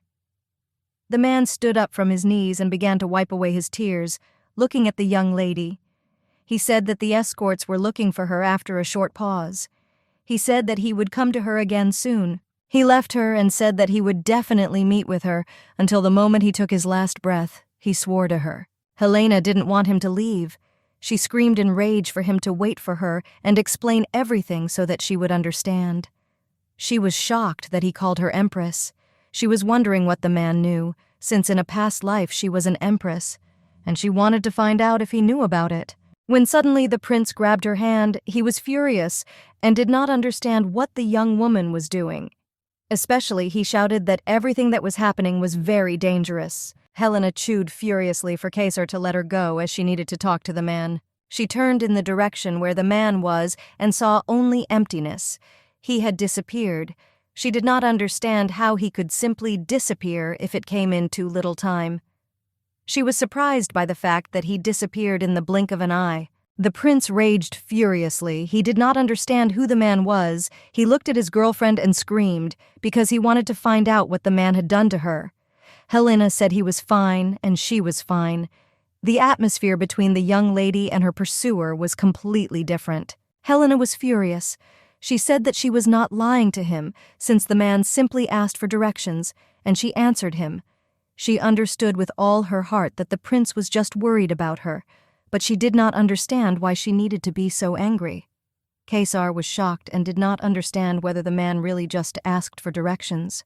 Helena only confirmed her words, but she also understood that such an excuse was too stupid. Helena looked at the prince and told him to let her go, and only then start talking, because she was in pain. Realizing his mistake, the prince let go of her hand.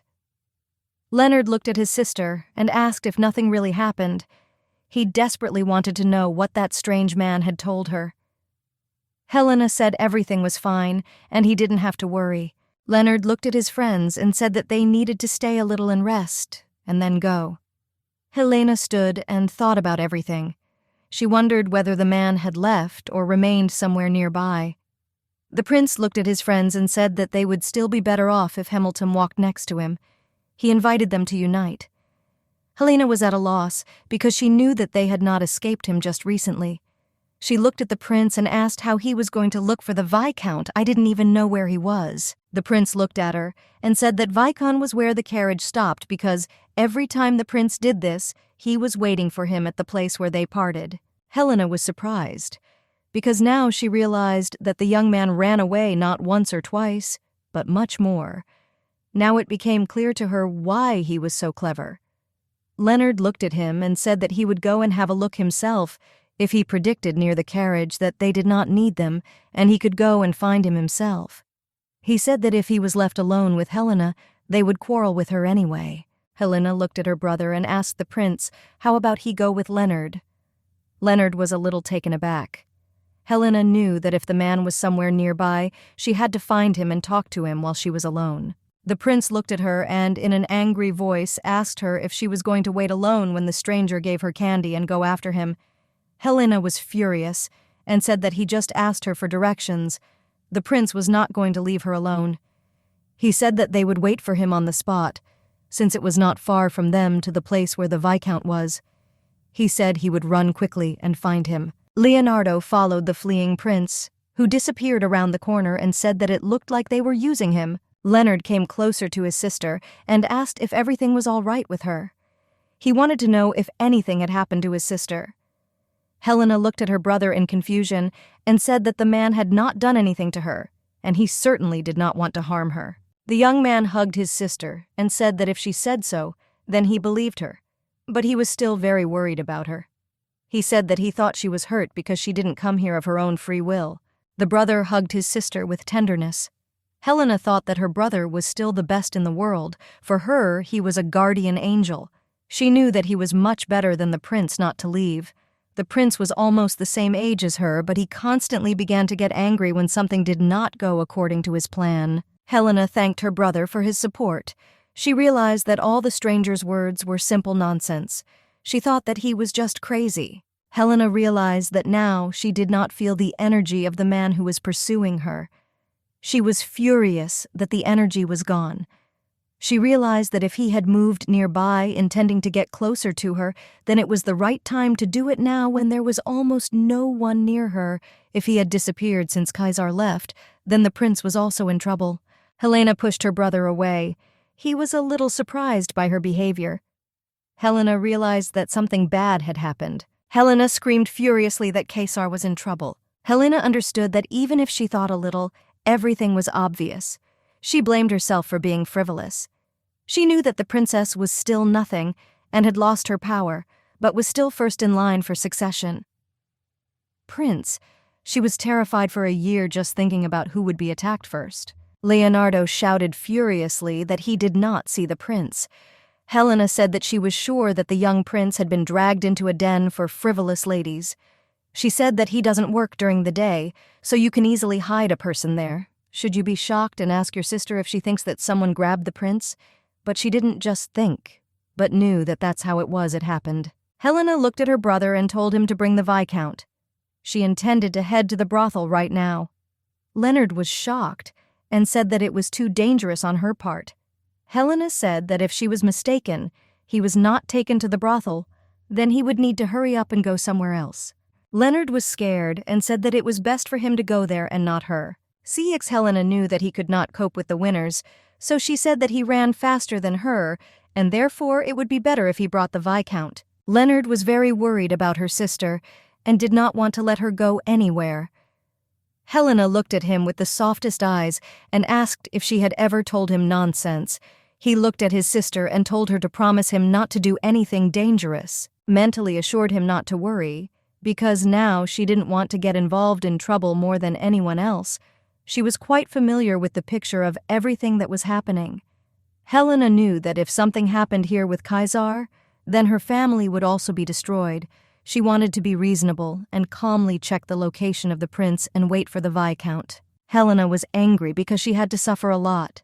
She told herself that if everything was okay with the prince, she wouldn't just leave it and would deal with him. The young lady hurried to the prince, as if to a friend. She heard noise from the alley. She ran up to the house and realized where the noise was coming from. She saw the door and realized that the front door was very dangerous, so that she needed to get into the building secretly. The men looked at the prince and went through options for how to kill him. One of the men said that it would be easier if they took a knife and stabbed him with a knife. The other man said that such a method was unacceptable because it would be immediately clear that they had killed him. The man shouted furiously at his comrade because they needed to kill the prince and make it look like an accident. The men looked at the prince and said that it was necessary to stage everything, as if he was playing while running and accidentally fell. Helena saw her friend. She realized after the conversation between the kidnappers that such a kidnapping was not at all simple. She didn't know why the order didn't work, but since they decided to throw his prince into the river, it would most likely happen at night. She knew that she had time before Hamilton arrived, so she just needed to wait a little. The young man was furious and bewildered. He did not understand how they dared to touch him. He shouted that retribution awaited them all. One of the kidnappers shouted at the prince for the wrong reason because he was angry with him because the prince did not understand what a difficult situation he was in. But the other man calmed him down and told him to be quieter since they were with him in a difficult situation. One of the men said that after all, the prince continued to scream, and if they throw him into the river and he gets out alive, he will bring them one headache. One of the men said that he must be killed here and now. The prince was dumbfounded by their words. Helena watched them through the crack in the door, and she realized that the situation was out of control, but thanks to the prince's audacity, she was able to recognize him instead of the situation. She understood that if it went on like this, it would not be possible to require Hamilton's arrival. The young lady understood that it was necessary to lure one kidnapper out at another moment, get rid of the second kidnapper, and then save the prince. Helena found a chair and smashed it to smithereens. The men began to worry because they heard an incomprehensible noise outside the door. One of the kidnappers sent his accomplice to see what the sound was. The man of the forest there as strangers was not part of his plans. Helena understood that due to the difference in height, it would be difficult for her to hit her life, but an important organ, therefore, she first had to hit her knee. She hit the kidnapper with all her fury. The prince is dumbfounded, despite everything that is happening. Helena grabbed the young prince and told him to get up quickly as they needed to run before the second one arrived. Suddenly, the second kidnapper approached them. He didn't understand what was happening and wanted to know what they were doing. They need to run in the other direction. Helena shouted to him that she had left the back door open so that they only needed to stay away from the pursuer. Stump agreed with her. They ran and the kidnappers shouted after them. Helena knew that even if they were brought to the dragon's lair, they needed to think soberly. Then they could take away their bones intact. She knew that if she only left the room, she would be able to escape, and then everything would be much simpler. She heard the sound of doors opening. Helena thought that it was her brother who had come, but unfortunately, a man blocked their path. Helena was shocked there, as she had never seen him before, and she realized that there were not two of her, but more. The man who was catching up with them shouted to his accomplice not to let them go. Slowly, he began to take out his sword. The man in a rage swung at the young people. He shouted that he would kill them right here and now, so that they would no longer think about escaping, when suddenly the prince blocked the young princess with his body and was struck by a sword. The prince fell from pain. Helena caught him, hugging the prince through the pain and shouting to her companion to run away as quickly as possible. One of the kidnappers furiously shouted at his colleague who had wounded the prince, since this was not part of their plans. They needed to arrange the murder as an accident. Helena saw blood on her hands. She flew into a rage. One of the kidnappers pulled the girl by the hair. He frantically wanted to find out who she was and why she ran to them and ruined all their plans. But Helena did not intend to give up, and escaped from the hands of the kidnapper. Helena was very angry and wanted to take out all her anger on the kidnappers. She looked at them with contempt and anger and said that she wanted to live quietly and peacefully in this life, but they ruined everything. She looked at them with rage and told them to prepare nails for their coffins. Helena knew that Leonard really did everything in his power. They could not come running earlier. When Leonard and Viscount came to the building, they saw a terrible picture and were horrified by everything they saw. Helena quickly and deftly got rid of the trash. The Viscount was in shock and could not believe what he was seeing, looked at Helena, who was stained with blood, and asked if she had stood up to them all alone. He was sure that this simply could not happen. He looked at the young princess. Furious horror was visible in his eyes. He looked at her for a long time and asked who she even was. Helena wiped the blood off her face and said that she was simply a genius. After such an incident, Helena became very ill for 3 days. The doctor said that she had damaged ligaments in her legs and arms after everything. They rode in a carriage, and the brother tenderly hugged his sister. Fortunately, the kidnappers survived, but they were sent to the capital. Therefore, the future does not bode well for them.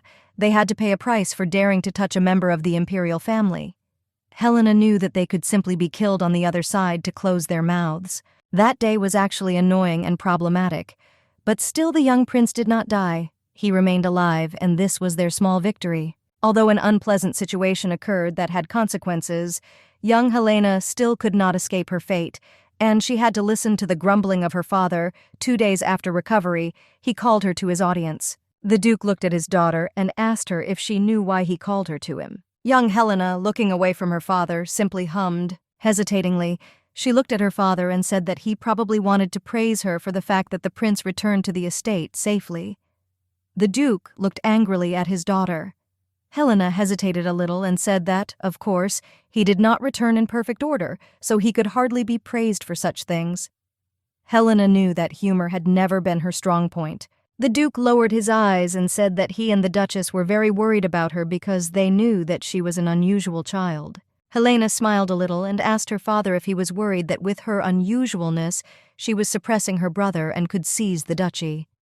The Duke looked at her with a surprised look and said that he did not think about it at all, since he knew that she had no such desire. Helena was not at all surprised, as she realized that her father knew everything about her. The Duke looked at his daughter and said that he was worried about her because she stood out very much, and was also worried that she might get involved in very dangerous matters. He looked at her timidly and even said that she was smart and confident. She was heading towards her goal.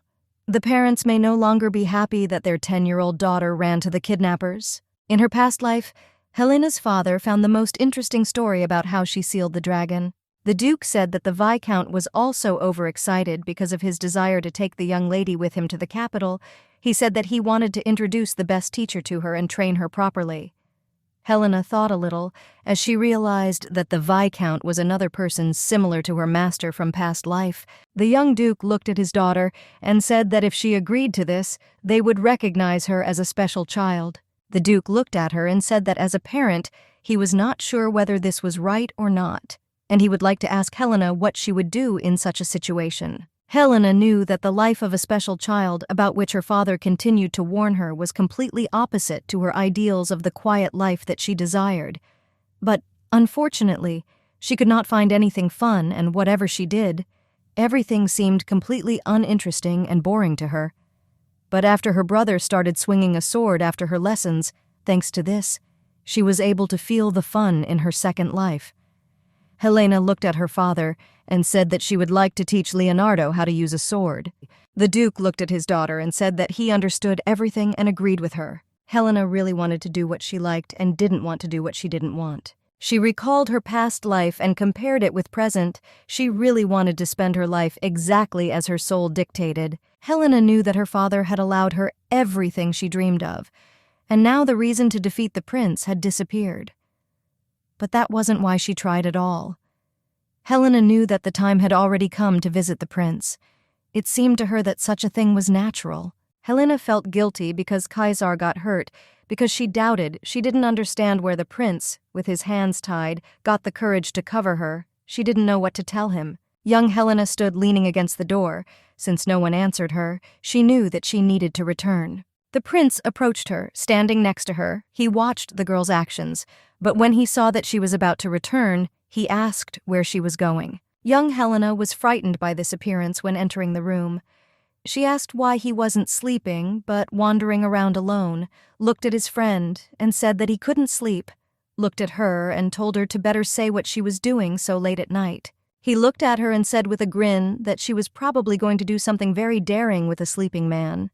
Helena looked at him and with a smile told him to be quiet for a while. Helena watched the young prince. Judging by the fact that he was moving early, she was more or less tolerant. She tenderly asked him how it was early. The prince said that it burned a little early, but he was sure that it would heal soon. Helena looked at him and asked what would happen if he could not get married because of the remaining scar. The prince was at a loss. Helena said that from a long time ago, men should have an easygoing character and skin as white as jade. She did not understand what he would do. Kaiser was in shock.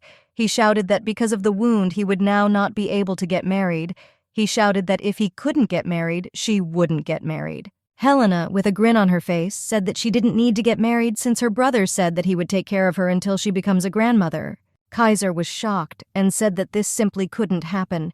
He was furious and said that if he couldn't get married because of this, then she wouldn't be able to get married either. He was furious. He shouted at her that she must take responsibility. Helena looked at him and said that such a marriage would bring a lot of headaches, and she did not understand why she would marry someone from the imperial family. Princip looked at her briefly and said that everything gives her a headache. He shouted with rage that she was simply infuriating him. Helena looked at the young prince, and it gave her pleasure that she was bullying him. She sat and looked at him and did not know what to do. She desperately wanted to joke with him a little more. Helena sat silently next to the prince, since something had been worrying her for some time, so when the prince's face looked too exhausted for the patient. Looking into the distance, she asked the prince how he slept and whether he slept at all. The prince whispered indistinctly that he sometimes slept, but he was so scared in his sleep. Without looking at his girlfriend, he said that he was very scared and was afraid to return to the imperial palace because all the people wanted to kill him. Helena looked at him and said that he was wrong because there were people who wanted to protect him, such as her father and the Viscount. The prince was upset and in tears. He asked her how long she thought they could continue to protect him. He frantically shouted, choking on tears, that he didn't want to die. He shouted that he didn't need any throne and he just wanted a quiet and moderate life. Helena stared at the young prince. She knew that he was only 14 years old and knew that he couldn't be okay after everything that had happened. She knew that he had been trying all this time not to give in to the pressure. However, he fell powerlessly because of those who wanted to get rid of him. Obviously, he was afraid. Helena looked at the prince and said that even if he renounced the throne, there would still be no security. She knew that the people from the palace would still have reasons to worry, so they would want to kill him. Helena said that even if he renounces the inheritance, those who protect him will also disappear. She knew everything perfectly since she had already gone through such a thing in her past life, because she was the one who got rid of her half-brothers and sisters. The prince silently looked at his friend. The prince was in a panic because he already knew all this, but, unfortunately, did not understand what to do. Helena was an empress, and she knew what she was talking about. She looked at him with a sly smile and said that he was the first prince and first in line to the throne. So all he has to do is become emperor. The young prince was shocked by what his friend said. He looked at her and said that she was talking about it like that simply because it didn't concern her. Helena began to reassure her friend. She looked at him and asked if he knew the proverb that even a cat cannot catch a mouse that bites. The prince froze in bewilderment. Helena said that the stronger he is bent into a corner, the more despair he must resist. She said that he needed to show his zeal and that he did not intend to give up, and most importantly, she wanted him to show that if someone touched him, then that person would have to embody with his life. The prince looked at her and with teary eyes said that he could not do this, since he was not as strong as her. Helena knew that a special person is always lonely, and because of this, Kaiser needed someone he could trust. Helena looked at him and said that he was mistaken, since he was very strong because he saved her, risking his life. Helena knew why her father was worried about her, but still she really wanted to take the side of the young prince. Helena gently took the young prince's hand and said that if he behaved like a child, she would listen to him. She said with tenderness in her voice that he simply needed not to run away, but to become an emperor. Helena said that everything would be fine with him, since she herself would make him emperor. The prince fleetingly remembered that day and the deeds that the little girl had committed. Helena said that he can be calm. She will help him in everything. Kaiser was very happy with the girl's words and thanked her. After a long conversation, holding hands, they fell asleep.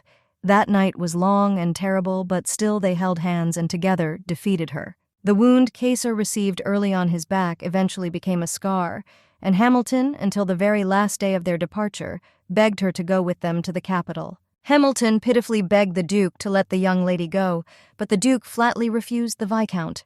The young people saw off their friend. Helena told the prince to return carefully. The prince looked at his girlfriend in fascination. He didn't want to leave them, but he knew it was necessary. Kaiser looked at Helena and asked how many students she had because he knew that Leonard was alone. Helena was at a loss and said that everything was right, or she only had one student. The prince looked at his girlfriend and said that he would like her to teach him how to use a sword. Everyone was shocked by this news. Helena was at a loss and said that she could not teach him because she would not go with him to the capital. The young prince said that everything was in order and he would come to their estate every summer. He looked at the Duke and asked if it would be okay.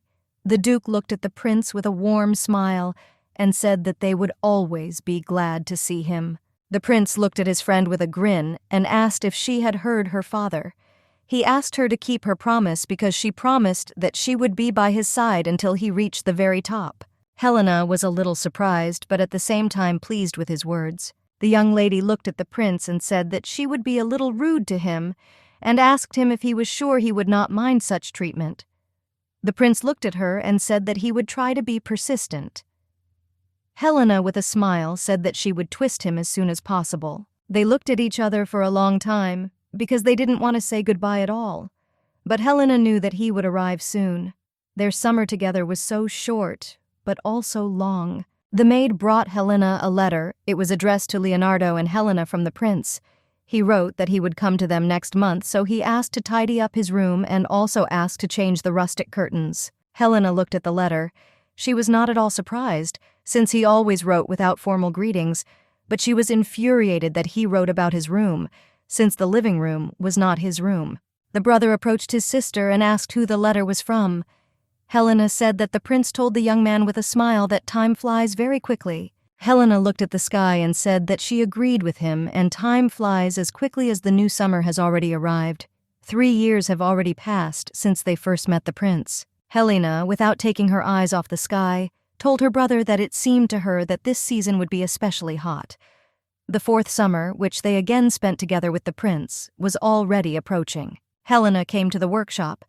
The man was a little surprised by her appearance, and Helena knew that after Leonard won several local competitions, they began to call her the Princess Mentor. She looked at the man and asked if her order was ready. The man said that, of course, everything was ready. He prepared the boxes and said that one box was the prince's and the other was hers. The man said that yesterday a man from a famous family came to him and said that he wanted to meet the princess as a mentor, since they were looking for a teacher for the young master from their family, and nearby she was the only one who could help him. So they came to him and wanted to ask her about help. Helena remembered the young man who ridiculed her. He said that she could not be a teacher, and mockingly said that she had better go and play with dolls.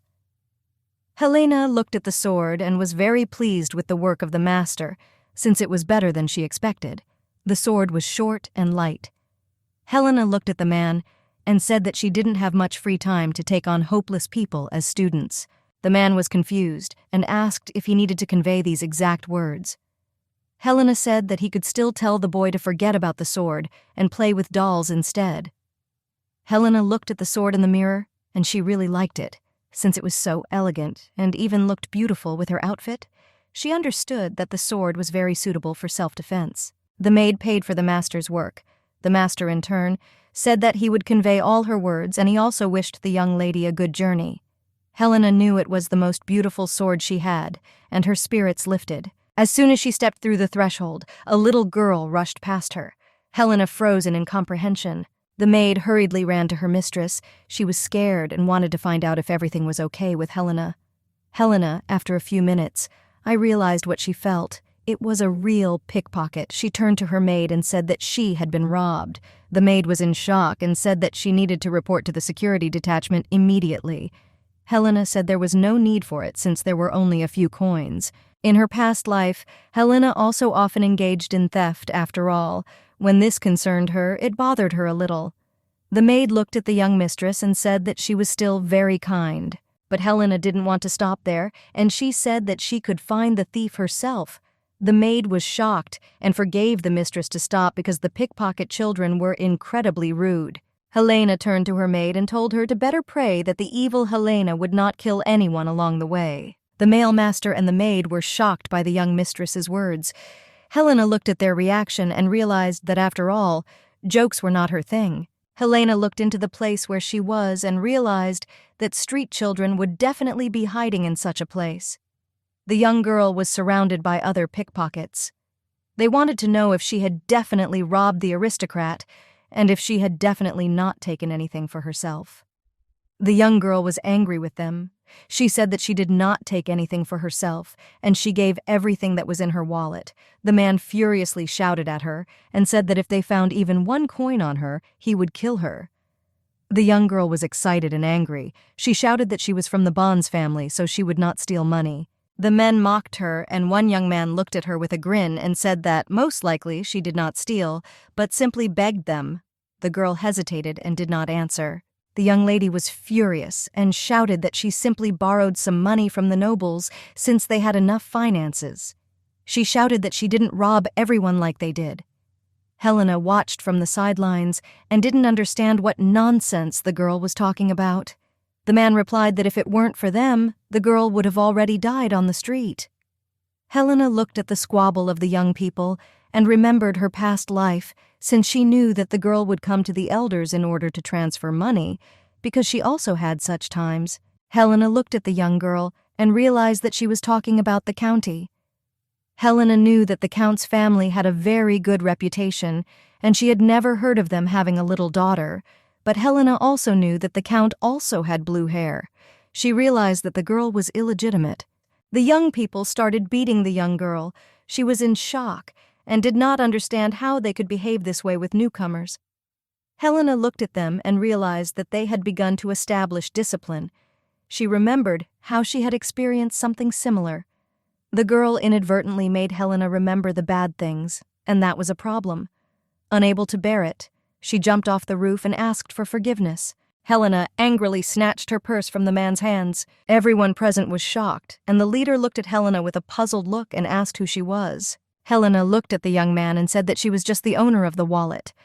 The man said that she was lying and told her to immediately give the wallet to him. Helena was not going to give in to him and put pressure on her leg. The young man fell to the ground and screamed in pain. Helena said that they need to speak beautifully since she is still older than them. The young people did not fight with Helena and picked up their leader, and the forces began to flee. They shouted that she was crazy. Helena looked after them and did not understand why modern street children are so cowardly. She looked towards the girl and realized that there was still one person left who could stand up for herself. The girl with blue hair took the stones in her hands and stood, waiting for the blow. She frantically wanted to protect herself. Helena looked at the girl and realized that usually those who have nowhere to retreat are not afraid of anything, and she can attack her. The girl was furious and screamed for Helena to return her wallet since it belonged to her. Helena was perplexed and asked why she thought he was hers since he belonged to Helena. The girl attacked Helena and said that she stole it so that Helena understood that in such a situation it was impossible to come to an agreement with simple words. Helena looked at the young girl and said that if that was the case, then they could come to an agreement. Helena said that if the girl could hit her at least once, then she would give her all the money that was in her wallet. In a trembling voice, the young girl asked the truth of her words. Hrenu looked at her and said that if the girl gave up everything, then she would become her servant. The blue-haired lady was not going to give up just like that. She had no choice. She needed to survive. Helena watched the young lady. She noticed that her gaze became more piercing and she realized that this was all she needed.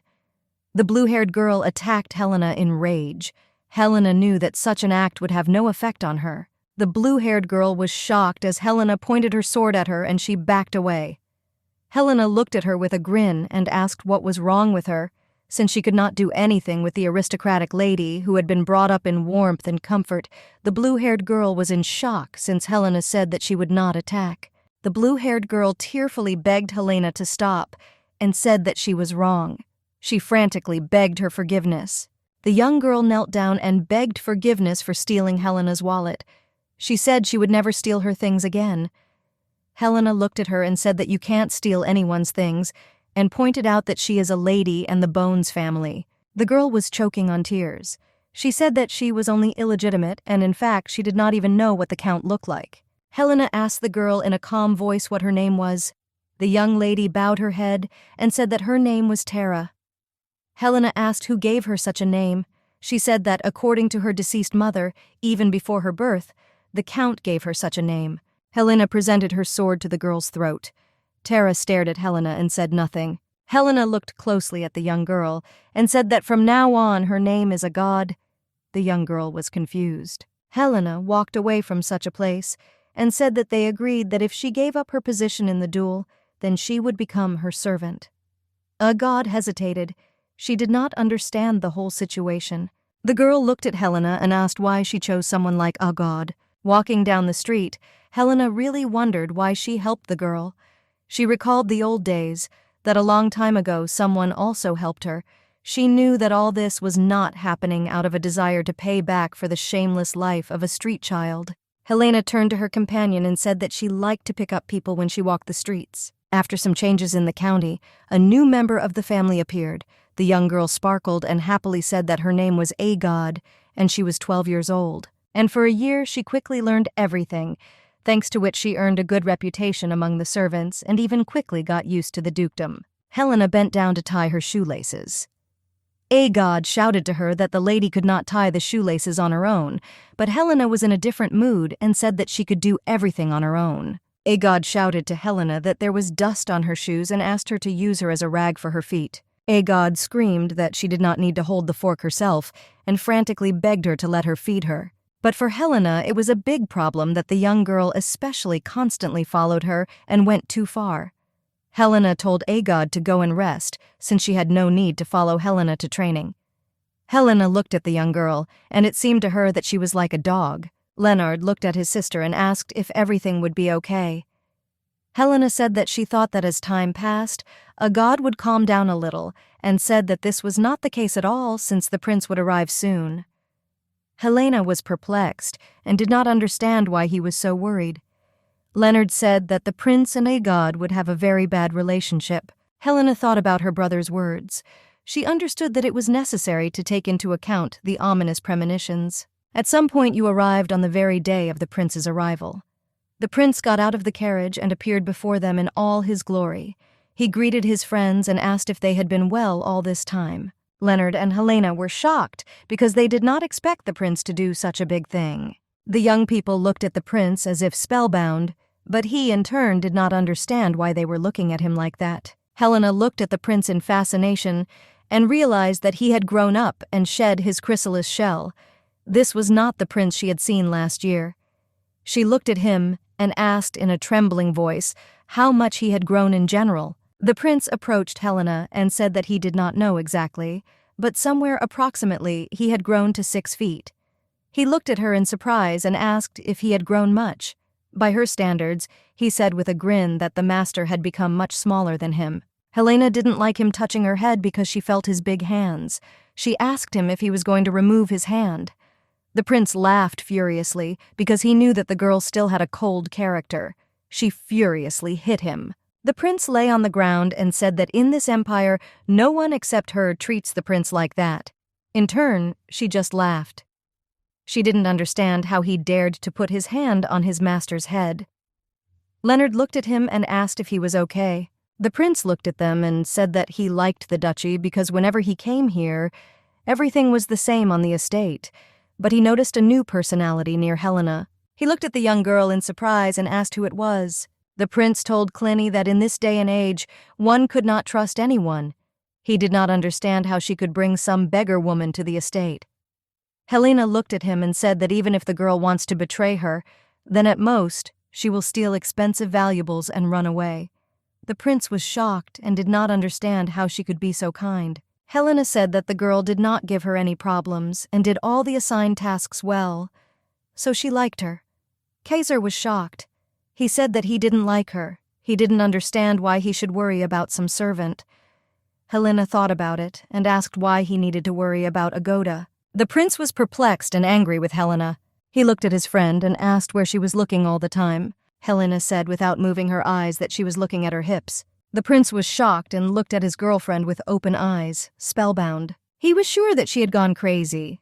Helena said in a calm voice that he had just gained a lot of muscles in 1 year. She calmly asked him if he had any secret sport for building muscle. The prince, curled up in his chair, said that he did not know anything like that. Helena said that she would like to touch his bucket once. He was furious and told her to stop saying such things. God came to them and said that she had brought them tea and sweets. Helena thanked her maid. The prince looked at the maid with embarrassment and anger. He did not like her. He shouted at the maid in a rage and said that if she had done all her work, she should leave, since he and Helena had an important conversation. Helena looked at him calmly and said that they had no conversation unless he showed off his thighs. The prince was furious. She approached her mistress a little closer and said that she was only the mistress's servant and was obliged to protect her from self-willed people who seduced her with their hips. The prince was furious and said that she was talking nonsense, since Helena did not need to be protected from anyone. Agod knelt down on her mistress's knees and said that the prince was shouting at her and you were scared. Helena calmly looked at everything that was happening and said that they should not quarrel over her as it was very boring. The young maid and the prince glared at each other. Helena understood that they had no intention of stopping. Helena knew that although the prince had become big, he still acted like a small child.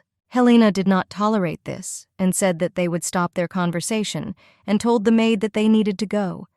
The maid was glad that they were leaving. The prince decided not to give up. He didn't want to let his girlfriend down just like that. He looked at her and shyly said that she could touch his thighs. Helena was shocked, but also happy. She asked if the prince looked at her seriously and did not say that, of course, she could touch his thighs since they were on very friendly terms. In passing, the prince glared at the young maid. Helena, in turn, did not remember that they were on such friendly terms, but since he said that he would let him touch his thighs, she did not want to let such an opportunity pass. She touched his hips with tenderness and realized that they were hard as stone. She did not understand how he could get such hips, because he was only 17, because even when she was in her prime, she did not have such hips. She realized that he was incredible. She understood that he had grown beautifully. She looked at the prince and asked what he would use, since with such hips he would be able to use even high-level techniques without straining his body. Helena looked at him and realized that she had made a mistake. The young prince looked at her confusedly. Helena, in turn, said that she would be the first to leave. The principal was shocked by what Helena did, and after everything that happened, she simply left him. Agod shouted after him that she would go with Helena. Helena shouted in rage that the two of them should never follow her. The maid and the prince were left alone. They were shocked by Helena's behavior. Helena was in shock and did not understand what new feelings she felt. She realized that she was embarrassed after she wrinkled it lengthwise. She didn't understand why her ominous premonition was so accurate. Helena was at a loss why the prince suddenly became so grown up and handsome. Helena understood that she needed more time to get used to her much-matured student. The prince greeted his master. Helena hid behind her brother, because she knew that she would not be able to look the prince in the eye. During training, the prince constantly asked his master to look at him. He wanted her to look at his stance and evaluate him. Helena turned away without looking and said that his stance was very bad since he put his left leg forward. She said it's best to hold the right one. The village was very embarrassed to even touch him. The prince wanted to spend some time with Helena, but she stubbornly avoided him as soon as she saw him. Helena understood that not only was she his swordmaster, she was also an adult who had done everything she could in a past life, but she was ashamed to look at the tall guy with whom they had been friends for a long time. She understood that this whole situation was the most pitiful thing that had happened in her second life. Helena didn't understand what day she had been stubbornly avoiding Kaiser.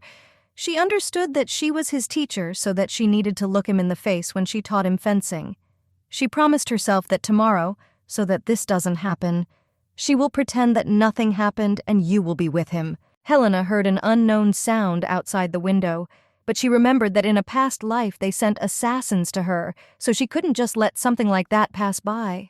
The prince threw stones at her window with a smile. When she came out, she saw him. Helena thought that it would be better if they were mercenaries than the prince. He asked her not to come back in as he wanted to talk to her. The prince looked intently at his girlfriend and smiled at her. Helena looked at him and saw an adult expression on his face. The prince said that he would at least talk to her and entered her room through the window. She looked at him and in her cold way said that next time he could just use the door. The prince said that her maid guarded her door very closely, so that he had no choice but to climb through the window. Helena looked at him and asked why he came. She said that it was not necessary to talk at night. The prince lowered his eyes and said that during the day she constantly avoids him, so he had no choice but to come to her at night. Princip looked at her and asked what he did wrong. He wondered why she became so cold towards him. Helena hesitated because she knew what was bothering her. She said that she always treated him coldly. The prince said that her relationship had changed a lot, because now she didn't even meet his eyes. It seemed to him that she began to hate him. Helena was embarrassed and said that everything was not like that. Helena said, looking at the prince, that it was just a little unusual for her since they had not seen each other for a long time, and he had grown too much, and now he became like a different person. The prince said with a smile that it was not his fault at all. Helena said she just needed a little time to get used to it, and he didn't have to worry about it. He looked at her and said that he was actually very worried, because he might only last 3 months. He said that they spent very little time together, and he was afraid that he and Leonard would forget him when they did. Helena was shocked because she knew what the prince needed. She realized that she was wrong.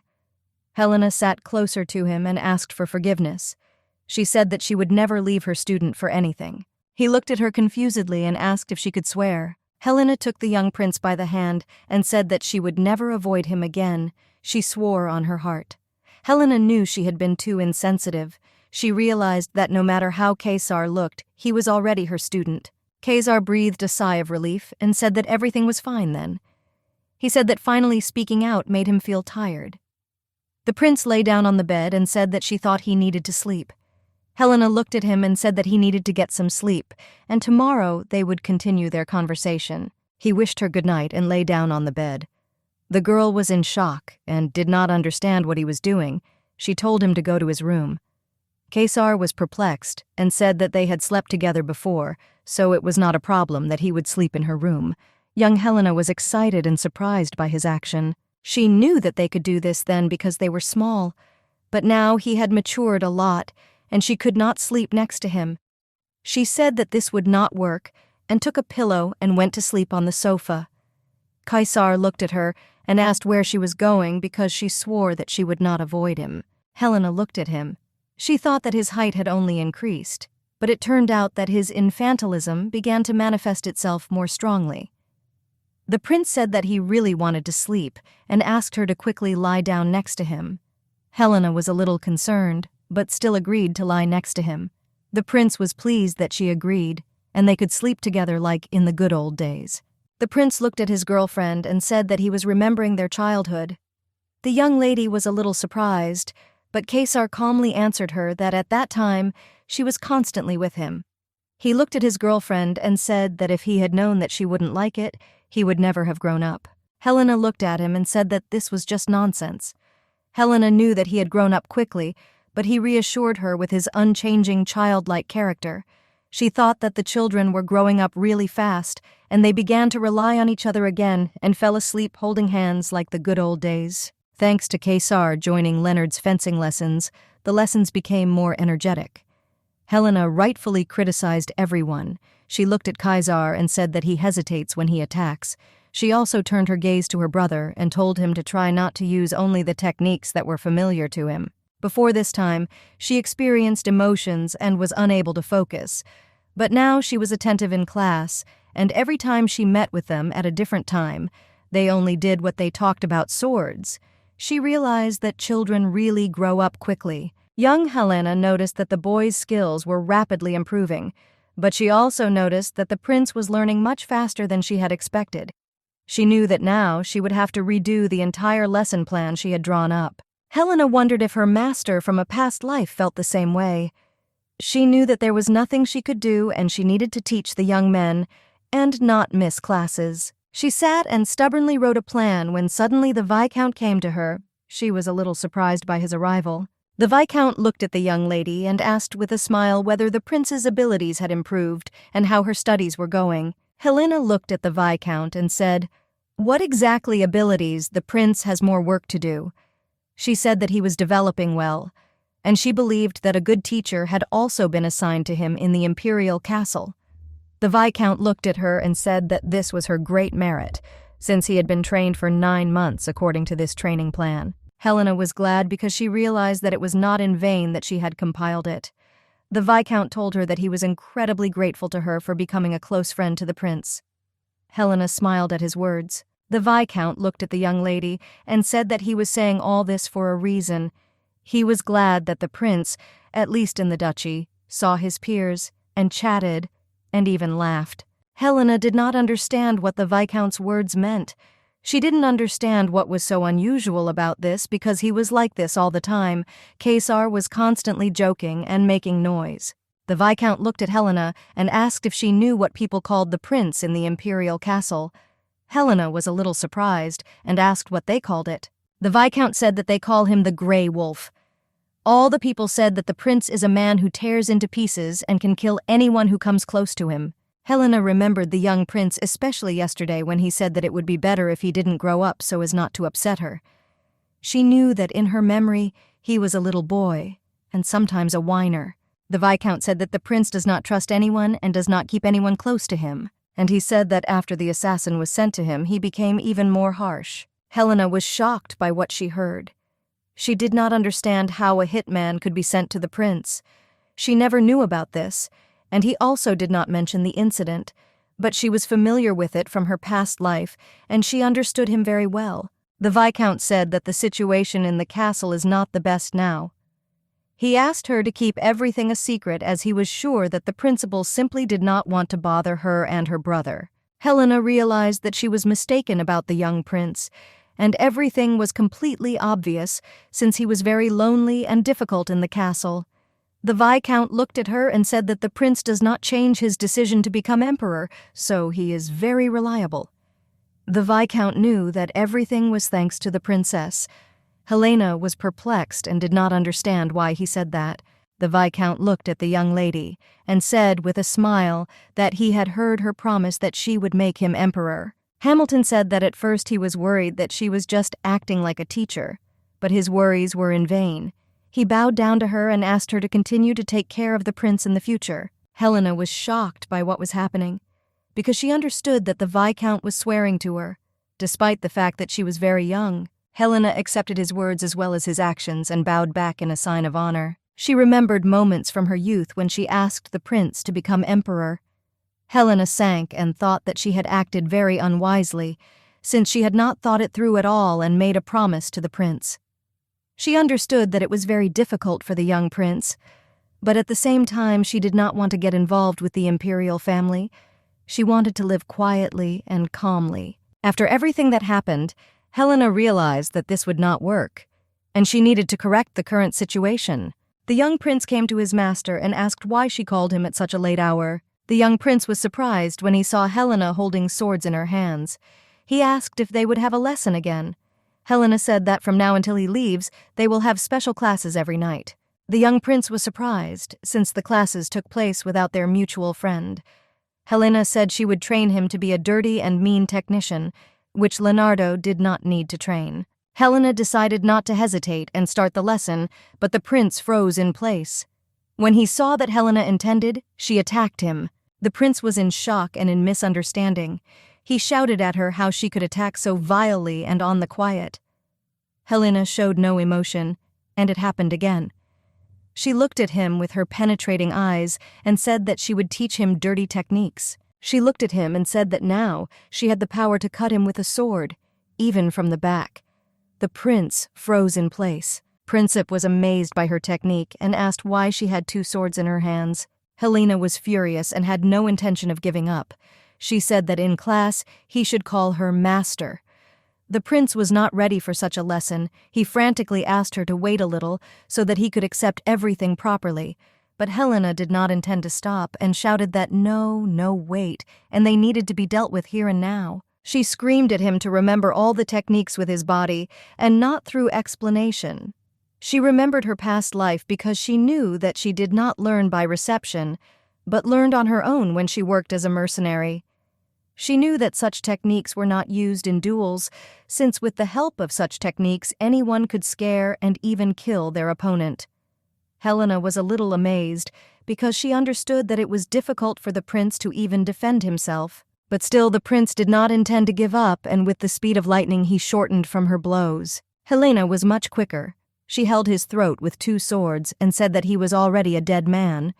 She looked at his frightened face and understood that the lust for murder was present on his face, and most likely he had never encountered it before.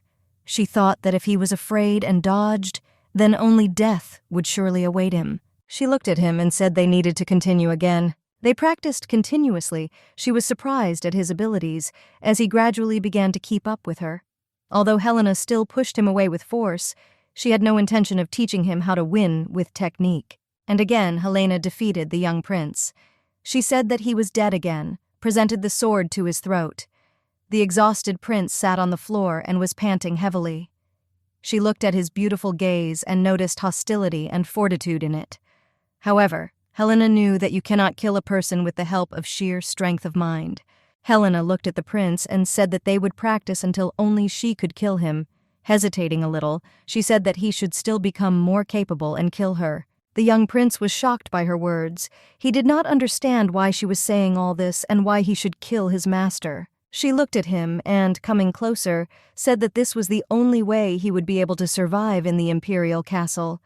She was remembering her past life and how she became the empress instead of her half-brothers or sisters. She was able to destroy them so that they could not even think about killing her. She looked into his scarlet eyes and said that she had promised him a long time ago that she would be the one to make him emperor. Helena knew she needed to take responsibility for her words. The prince was transformed after the words of his girlfriend. He took the sword and stood up from the floor and said that they needed to continue again. Helena looked at him with a sly look. She liked his attitude. She knew that it was so right and so necessary. She waited for him to attack her. The two of them spent the entire summer doing special training. The young prince developed day by day, although at the same time there was no hope of improving their relationship with A-God. Helena looked at the newly arrived prince and said that tomorrow she would definitely add something else to the training plan. The prince was surprised. Helena said that he was coping so well that he wouldn't have any problems. As soon as the prince entered the room, a battle of glances with a god began. The young maid ran after her mistress and said that she wanted to go with her. Helena was not even surprised at this turn of events. She was interested in watching their confrontation. A god was able to resist even the emperor's son himself. This was not surprising, since it was Helena who found and picked her up. The servant girl ran up to her mistress and said that she would wipe off the sweat. The prince in turn shouted at the servant and told her to immediately move away from Helena. A god said that she did not like the prince. She said that she could clearly see his evil intentions in that he wanted to monopolize Helena. Helena understood that the prince and the maid were saying exactly the same thing. She thought that maybe they were rejecting each other because of their similarity.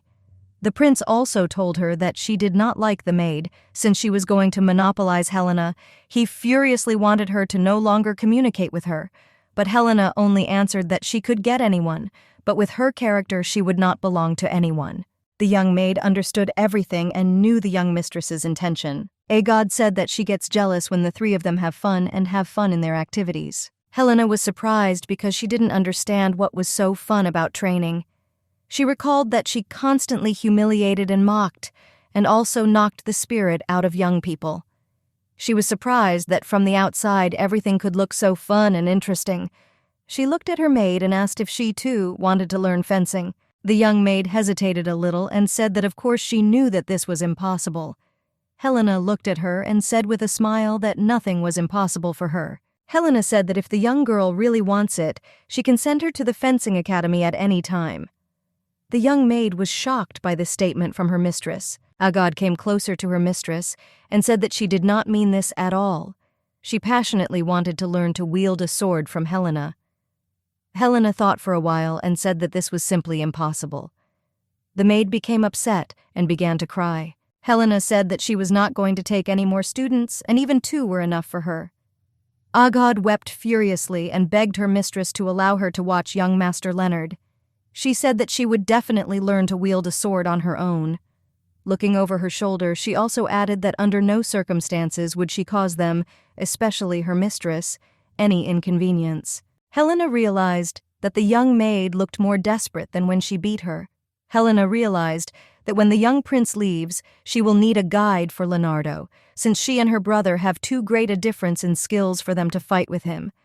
Helena thought that if she could properly train her maid, then she would be able to conduct sparring sessions between her brother and a maid. Helena looked at her maid and said there was something they could do. Young Agad looked tearfully at her mistress. Helena said that while the prince was away, she would teach her fencing. Helena also added that if in a year she cannot catch up with Leonardo, then she will go to the academy. Agad was passionate about showing her abilities. She happily said that she agreed to her conditions and asked her mistress to believe in her. Agad shouted joyfully and said that she would undoubtedly try until she died. Helena looked at her calmly and said that she might not do it to that extent. Helena looked at her new student and realized that at this rate, she would not open her own school of sword art. At that moment, she remembered her father's words that she would find herself in a situation that she could not cope with. After Helena took on a new student, the relationship with Kaiser remained the same. All summer, Helena trained the young prince every night. She made sure that he could not be killed in some alley. She knew that at this point her role was completed. She rejoiced at the victories of the young prince. She was a little lazy but still felt relieved. Around the time another summer ended, Kaiser returned to the imperial castle. Helena watched the prince drive away and said that she had been careless and lived again with too much effort. Agad looked at her mistress and said that I also need to return and she will definitely help her laze around all the time. Helena calmly prepared young students. She enjoyed an idle life with Agad and Leonard. But 5 months later, all her plans burst like a soap bubble. In the winter of that year, a young woman came to visit them and said that her name was Rovina. Helena looked at the young lady and realized that they were meeting for the first time, since she had not seen her before. Leonard looked at the woman and asked what question she had come to them about. The young woman looked at them and said that Prince Kaiser had sent her. She said he gave the 2 letters. The woman looked at the young people and said that it was originally planned that the Viscount would come. She said that if you send someone you know, the princess will definitely run away, so they sent her. Helena knew that if she had known earlier that the woman was sent on behalf of Kaiser, she would never have met her. Helena read the letter and realized that the reason she came to them was because the prince invited them to the coronation. A few days ago, Helena and Agad were discussing the coronation of the prince. Helena said that this is usually done at the beginning of the year. Leonard said that the imperial palace was going to hold the transfer of the title and the prince's birthday at the same time, and he also added that the prince himself personally asked the emperor to do this.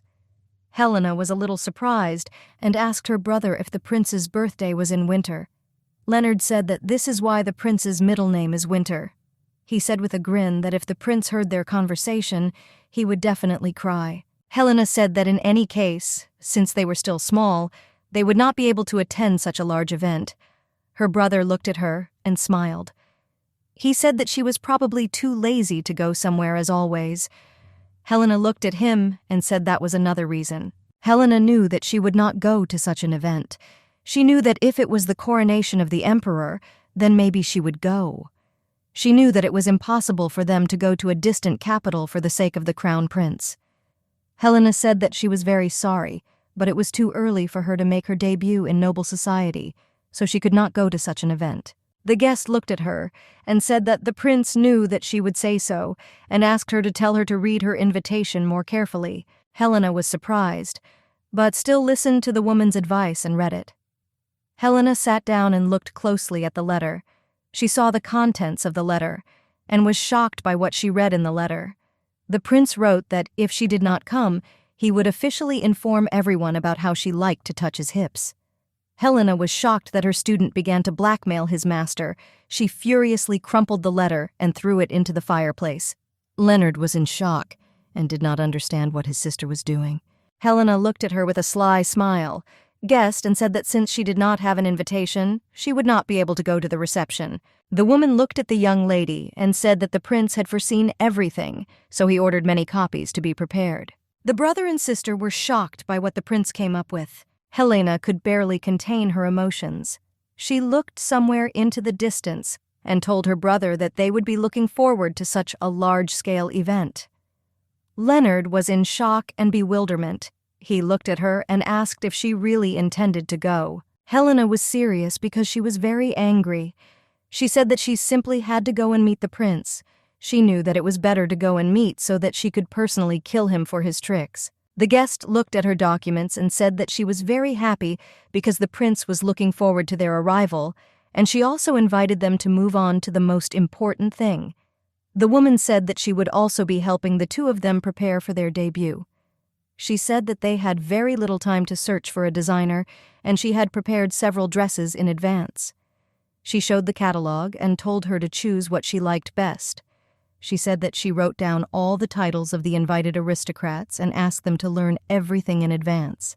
The woman looked at them and said that for their ideal debut, the prince ordered to help them both materially and spiritually, and she also mentioned that she had received the duke's permission. Helena was shocked because she understood that with the arrival of the guests, her plans had burst like a soap bubble. They began preparing for the debut. Maids took measurements from young people. Helena did not understand anything and studied the young woman's words until the very day of the coronation. The Duke and Duchess looked at their children, and the Duke said that they would attend the ceremony, and the young people could return home after the banquet since it was their first time out. He advised them to talk as little as possible and listen as much as possible. Leonard obediently agreed with his parents' instructions. Helena was a little puzzled and asked her father if they wouldn't be together all the time during the reception. The Duke looked at them and said that they had a lot of places to visit during the day, so he said that they would meet a little later at the country estate. After her father's words, Helena realized that the aristocrats were present at several meetings. Helena knew that although Feresque's mouth was not personally involved in politics, it was still a ducal family, and they should be at various meetings. Such meetings were actually accompanied by the exchange of information and the creation of factions. Although they were very friendly with the prince, they were not forced to personally attend the coronation. Leonard looked at your sister and said that he was very interested in meeting the prince, but he also knew that the prince would be very busy, since there would be many members of the political world at the coronation. Helena was a little puzzled. She remembered her former coronation, since no one even approached her. She recalled moments from her past life and realized that, most likely, people were simply afraid of her. After all, her coronation took place immediately after her repression of her relatives. Reflecting on this, she understood everything, but unfortunately, only in her second life. Helena knew that she had sat in the Empress's seat in an unconventional way, but there was still one person who was not afraid to approach her. This was her only friend, Duke Grey. He was not afraid of her and even invited her to dance with him. Then, the young woman was too embarrassed by the uncomfortable atmosphere, but he was the first to extend his hand to her, which later made her very happy, and even in those days, such a gesture made her heart beat faster. Of course, this can't happen now. Helena looked at her brother and said that she would definitely meet with Kaiser before leaving. Leonard was a little surprised and asked if she really wanted to meet the prince so much, or if she said that of course she wanted to meet him, since she was very upset that she had to travel so far. But what was most important was that Helena furiously just wanted to kill him for such a vile letter. Leonard looked at his sister and asked her with a smile if this was all, or if she was keeping something back. Helena looked at her brother in bewilderment and said that this was only one reason. She did not understand why he thought that there was another reason why she passionately wanted to see the prince. Leonard looked at his sister and asked if it was true that she liked him more than anyone in the world. Helena looked at her brother with her big blue eyes and said that, of course, he was right, because he was the best brother in the world. Helena knew it was true. And even if we combine her past life and this one, there was not a single man as kind and handsome as her brother. Helena knew that for the sake of her brother's debut in secular society, she needed to delay the prince's punishment a little. The young man looked at his sister and said that they already had to go since the celebration had begun. Helena knew that in any case of her past life, she had already bypassed an unbearably many tricks, so she decided to follow her father's advice and just stay in the corner and then quietly leave. But 30 minutes after the start of the reception, an incident happened to her. Helena sat there, the stunned young lady asking for forgiveness for licking wine on her. She said her hand accidentally twitched. The young lady began to play to the audience and said that she thought Helena needed to change her clothes. Helena looked closely at her opponent and realized that she would not just be left alone. The celebration began. The rules of receptions did not change even after several hundred years. People gathered in a circle of beauties and influential people. The young men frantically wanted to communicate and get to know the beautiful Helena. Young people asked if she would like to join the reading club, and young people also wanted the Duke to invest in the enterprise of some families. And young girls also gathered around Leonard and chatted cheerfully about various topics. Helena smiled and said that she was really very glad to meet so many good people, but mentally she was tired of everything, and she wanted to quickly get away to a deserted place. Out of the corner of her eye, she noticed that her brother was so good at coping with the influx of people. She thought that she could little by little get out of all this. Helena smiled at her followers and asked for forgiveness for interrupting such a fascinating conversation. She said that she was very embarrassed, but since this was her first time at such an event, she would like to rest a little. Mentally, she drove everyone away, but the young people were not going to give up. They offered to take her to the restroom and bring her something to drink. Helena was shocked and did not understand what was happening to the young people. She knew she had no reason to refuse, but she didn't want to accept their offers. Helena hesitated and did not know what to answer when suddenly her brother came up to her and said that he was her escort and that he would take her to the restroom. Helena was surprised, but at the same time glad to see her brother. Helena smiled and thanked her brother for saving her, as she really wanted to escape from the young people. The brother looked at her and said with a smile that he understood everything and therefore helped her. Leonard looked at your beloved sister and asked if anyone accidentally touched her without her consent. Helena was surprised by her brother's care, but said that no one touched her, and this is the honest truth. Leonard looked at his sister and said that if no one touched it, then she should definitely tell him, and he would definitely get rid of everyone, and said that he would bring them something to drink. Helena knew that if her brother saw him, he would probably be the lady's hostage for some time. She felt good, since there was silence all around. She thought that now she could rest peacefully in comfort. But, unfortunately, the princess's comfort did not last long. As young ladies approached her, Helena looked at them carefully and realized that those ladies who walk in such groups are very bad people. Helena looked at them and said that if they were looking for her brother, then they should go the other way. But one young woman did not say that she was looking for her. The young girl introduced herself and said that her name was Ulrika Brandt. Helena realized that the girl was the family's favorite, as she knew that her family had been in conflict with the first Prince Kaiser for a long time. He tried to prevent the favorite from receiving the title of empress. She, in turn, continued to be against his becoming a prince. They both had considerable strength, so their battle continued for a long time, but they still made a certain deal, and this year Kaiser rose to the place of crown prince. Helena knew that they could not be on good terms with Kaiser, and she did not understand why they came here. Helena asked the young lady what business she had with her. Ulrika said that she had heard rumors that Helena was friends with the prince. Helena looked at her and said that the rumors were true. After Ulrika heard this answer, they laughed furiously. Ulrika looked at the princess and told her to forgive her for her behavior, because I simply couldn't think that I would hear this rumor from a character. She said that sometimes there were aristocrats who exchanged a few words with His Majesty, but she did not meet people who would boast of friendship with the prince. Helena just smiled and said that there are even such people. She didn't understand why young ladies continued to bother her. The young houses began to whisper and say that Helena could not be one of those close to the prince, since she was only from the distant outback. Ulrika came closer to the princess and said that she needed to realize her place. She looked at her and said that Helena was still spreading such rumors, but she came to the reception in a country dress. She was sure that such an appearance of the princess greatly humiliated the prince. Ulika poured a glass of wine on Helena's dresses. She apologized to her and said that her hand just twitched. Ulika said that the young lady urgently needed to change clothes. She looked at Helena and said with a smile that luckily she had brought a spare dress with her, and she would generously borrow it for her. Helena was puzzled that the young lady still wouldn't leave her alone. Helena knew that obviously the other dress would be terrible, but if she got angry at her now, she would be branded as a cowardly person. Helena approached Ulika and said that everything was fine and there was nothing to worry about. She looked at her and said that her hand was wet and needed to be dried quickly. Helena pulled the young lady's hand, and the remaining contents in the glass poured directly onto her head. The girls were shocked and did not understand how this could happen. They shouted at the princess in rage. Helena looked at the young lady sitting on the floor and told her to forgive her because her hand accidentally twitched.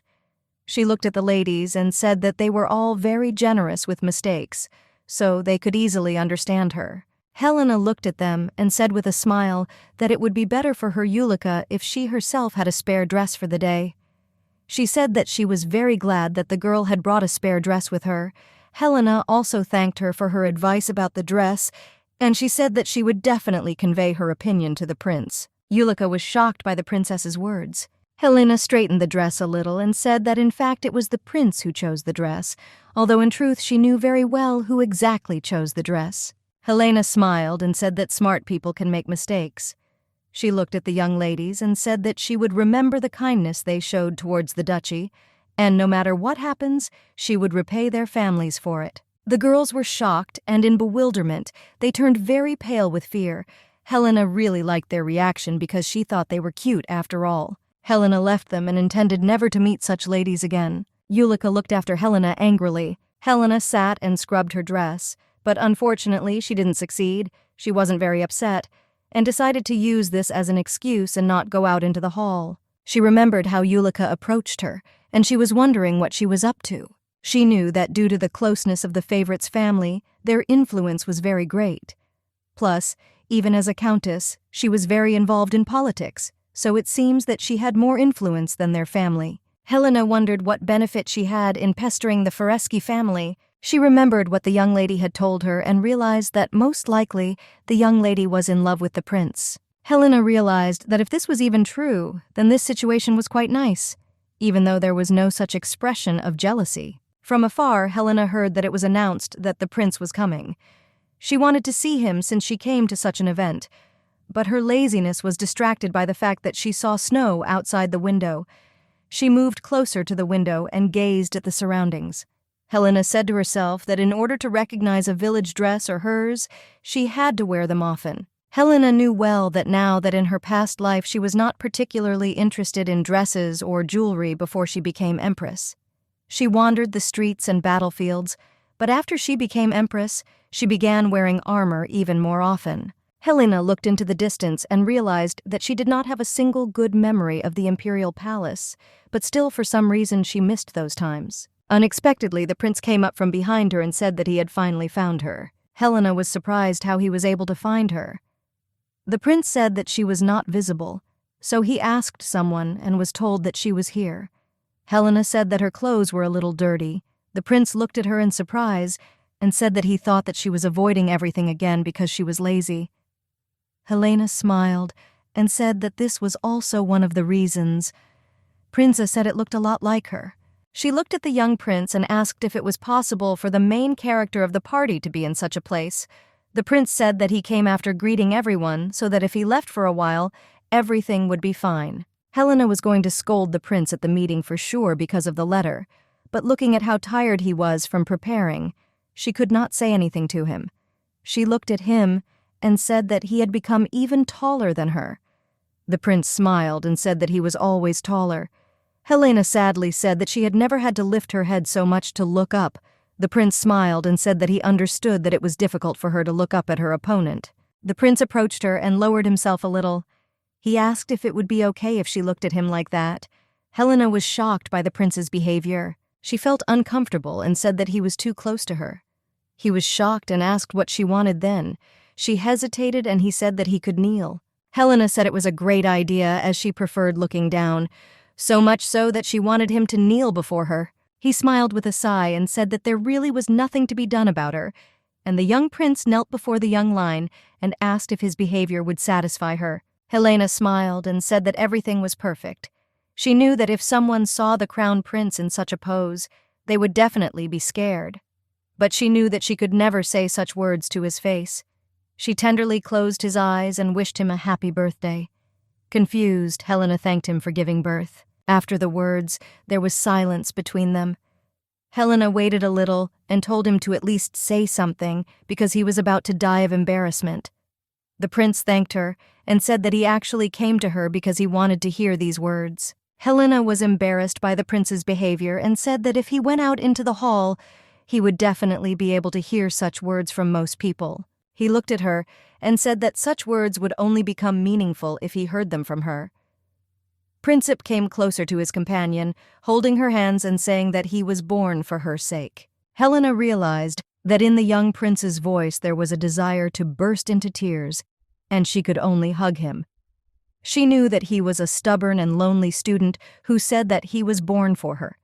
She mentally thanked him for appearing in her new world. After the reception ended, Helena had 3 days of freedom. Leonard looked at his sister and asked what she wanted to do for 3 days. Helena smiled and said that she would just like to sleep at home. He was not surprised by this answer. Helena looked at her brother and asked what he planned to do, since she assumed that he planned to go around the houses of aristocrats like his father and mother did. She knew that at the reception he received many invitations from different ladies. Leonard looked at her and said with a smile that he was not going to do this, since recently he wanted to go on an excursion to the nightly detachment. He looked at her and said that since they arrived in the capital, he still thought about going there. Helena was very happy, as she had an exemplary student. Helena realized that in this case, the estate would be at her complete disposal, since there would be no one but her. She was very happy, since she could just relax. In the afternoon, Kaiser came to Helena. He said with a smile that he had come to visit her. Helena thought she was just having a terrible dream. He wasn't here. She shouted with rage that he was the prince of a huge country. She was surprised, since he seemed to have a lot of free time. The prince looked at her with a smile and said that such words were very rude towards him, since in recent days he could not even sleep due to business. Helena angrily told him to go to bed. Kaiser looked at Helena and said that in fact he heard that Leonard had gone to look at the nightly detachment, so that it was obvious to him that Helena had been lying around all 3 days. He looked at her with a smile and said that he was so kind and had come to her especially to amuse her. Helena did not approve of this decision and began to throw him out of the estate, wishing him a good trip. Kaiser was shocked by this behavior. He did not understand when she managed to become so strong. He asked her if she was going to end her birthday greetings with just words. He looked at her and said that they could go to unwind in exchange for a birthday present. Helena was shocked and said that she would give him a gift for his birthday. The young man was surprised. He smiled and told her to build him a country estate in the city and near the seashore. The servants followed Kaiser's heels. They were interested in whether everything would be all right with him if he was without them. He said that everything would be fine with him and he would deal with everyone, so they don't need to follow him. Helena was angry with herself for falling for the same trick and still going with him. Kaiser grabbed the girl by the hand and said that he had to go. Helena was in shock and did not understand why she should run away. He grabbed her hand and said that he was taking her hand as she should not run away while walking. Helena looked at him and said that she would not run away since she went with him. Kaiser, looking away, said that he could not fully trust her, since she had already run away from him. Helena did not respond to his reproaches. Helena decided that he could do whatever he wanted because it was his birthday present. They went to a cafe and chose a lot of delicious snacks. Helena looked at him and said that she thought they had bought a lot of goods for her. She was embarrassed by the fact that it was his birthday, and the gifts were chosen for her. Kaiser hesitated and said that it didn't matter, since he really liked buying gifts just for her. Helena said that they still went out for his sake. She also asked him to buy something for herself. Kaiser looked at her and said that he only uses what was made by the great master. Helena looked at him and said that it sounded disgusting. The young man burst out laughing. The prince looked at his companion and said that if he could, he would buy her. Helena looked at him with a fierce look and asked if he was teaching him to die after such words. She didn't understand when he managed to become so cunning. Before, when she bullied him, he would simply boil and get angry. But the more he grew up, the worse his character seemed to become. The young prince looked closely at his companion. The prince looked at her and asked how she liked yesterday's reception. Helena looked at the prince and said that she didn't even know, since she was just in the room the whole time. Kaiser looked at Helena and said that it was very similar to her, that she just left without meeting anyone. He looked at her intently and asked if any of the men had touched her. The universe looked at him and said that it wasn't that they touched him. The young man was furious. Helena said that she may have become friends with Lady Branta at the banquet. The young man was a little taken aback. Helena looked at him and didn't say anything. She realized that what she had most likely said was stupid. She knew that she needed to quickly change the subject. Helena looked at the young man and said that she wanted to give him a gift. The prince was shocked because he did not believe that she had given him something. Opening the box, he saw a scarf. Helena said it was such a modest gift. The prince looked at his companion and said that she really knits disgustingly. Helena screamed in rage for him to return the gift. He looked at her with a smile and said that he already liked this gift more than anyone else, since he received it from her. Helena said that these were just his empty words, since he received a lot of different jewelry for the holidays. The young man looked at his companion and said that all the gifts were not for him, but for the imperial family, and what she gave was only for him. The young lady was surprised by his words and just looked at him silently. Helena said that she couldn't even believe that he would like her gift. The prince laughed and said that he liked him very much. He said that he liked it so much that he was ready to give his life for it. Helena looked closely at the view outside the window and realized that the capital was invariably beautiful. In her past life, she had experienced countless nights in the city, but this night was truly beautiful. The young man fell asleep in the carriage. Helena began to wake him up since she had already seen the estate. The young lady looked at her companion. She noticed that he was tired and all the turmoil had exhausted him. Helena thought that the meeting place would be better if he spent time relaxing. She sat down next to him and began to wake him up. She said they were almost there. Helena still managed to wake up her friend, but the moment he woke up, they drove over a hillock and he fell on top of her. Their lips touched for a moment. The coachman in turn shouted to them to excuse him, since the road was uneven. Helena whined because it was very painful. The prince in turn shouted that such a touch does not count. It cannot be taken into account. Helena was at a loss. She didn't understand what he was saying. He continued to shout that it didn't count. Helena did not understand what he meant by his words and wanted to find out what he was talking about, but her anger warmed her, and she said that she would go first. She jumped out of the carriage with the speed of lightning. The prince looked after her. Leonard was shocked by the sight of the girl. He asked her what happened to her lips as they were very swollen. Helena said it was all because of the carriage as it was shaking and she bit her lips. Leonard was puzzled by her condition and asked if she needed to be called.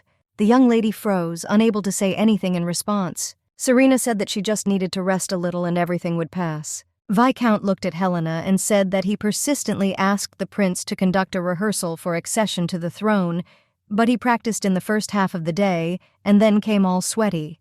The prince did not understand what the problem was because it was just a rehearsal. The Viscount pointed to the prince and said that he was in an inappropriate state. Helena didn't answer, and I just drank tea in silence. The Viscount said that he was very upset with the prince and asked that the princess say something in response. Helena looked at the prince and said that of course Kaiser was to blame for everything. Helena said she didn't know all the details, but she wasn't surprised that Kaiser did the wrong thing. The young principals are shocked by the words of their mentor. Viscount was touched by the princess's words and said that she alone understood his heavy burden. Helena said that it was indeed very difficult for him. The prince looked at the whole performance and said that if the Viscount wants to, then let him leave. No one is holding him back. The Viscount said that he was very rude to him. The Viscount looked at the princess and said that some time ago he was in a hurry, and then he disappeared somewhere, and after all his lips became very swollen. Helena and Kaiser were shocked and told him to keep his voice down and not say anything at all. The Viscount looked at the princess and said that her lip was swollen. He looked at them and asked if they were really together. The young people looked at each other and shouted that they weren't together. Helena looked at the whole situation and decided to change the subject.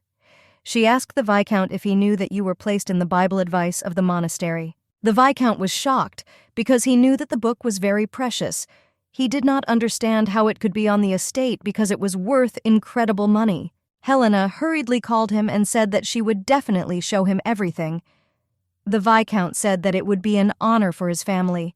The prince shouted to her before the race that he would also go with them. Helena finally gave the prince a furious look and said that she would go with the Viscount and he should stay in the room. The Viscount told the prince to stay in the room and wait for them, since if a lot of people look at the book, it might get spoiled. The prince looked at them offended but said nothing. He looked after them and said that they could do it because they wanted bacon. He called the young princess. Helena finally looked back and saw that the prince was upset. She knew that he had a very bad character. The man was incredibly happy that he was able to see such a precious book. Helena was at a loss how the Viscount could look at the book for a long time. She did not understand how he could admire it for so long. Helena said that they must be very busy preparing for the coronation. She didn't understand how they could come to her like that.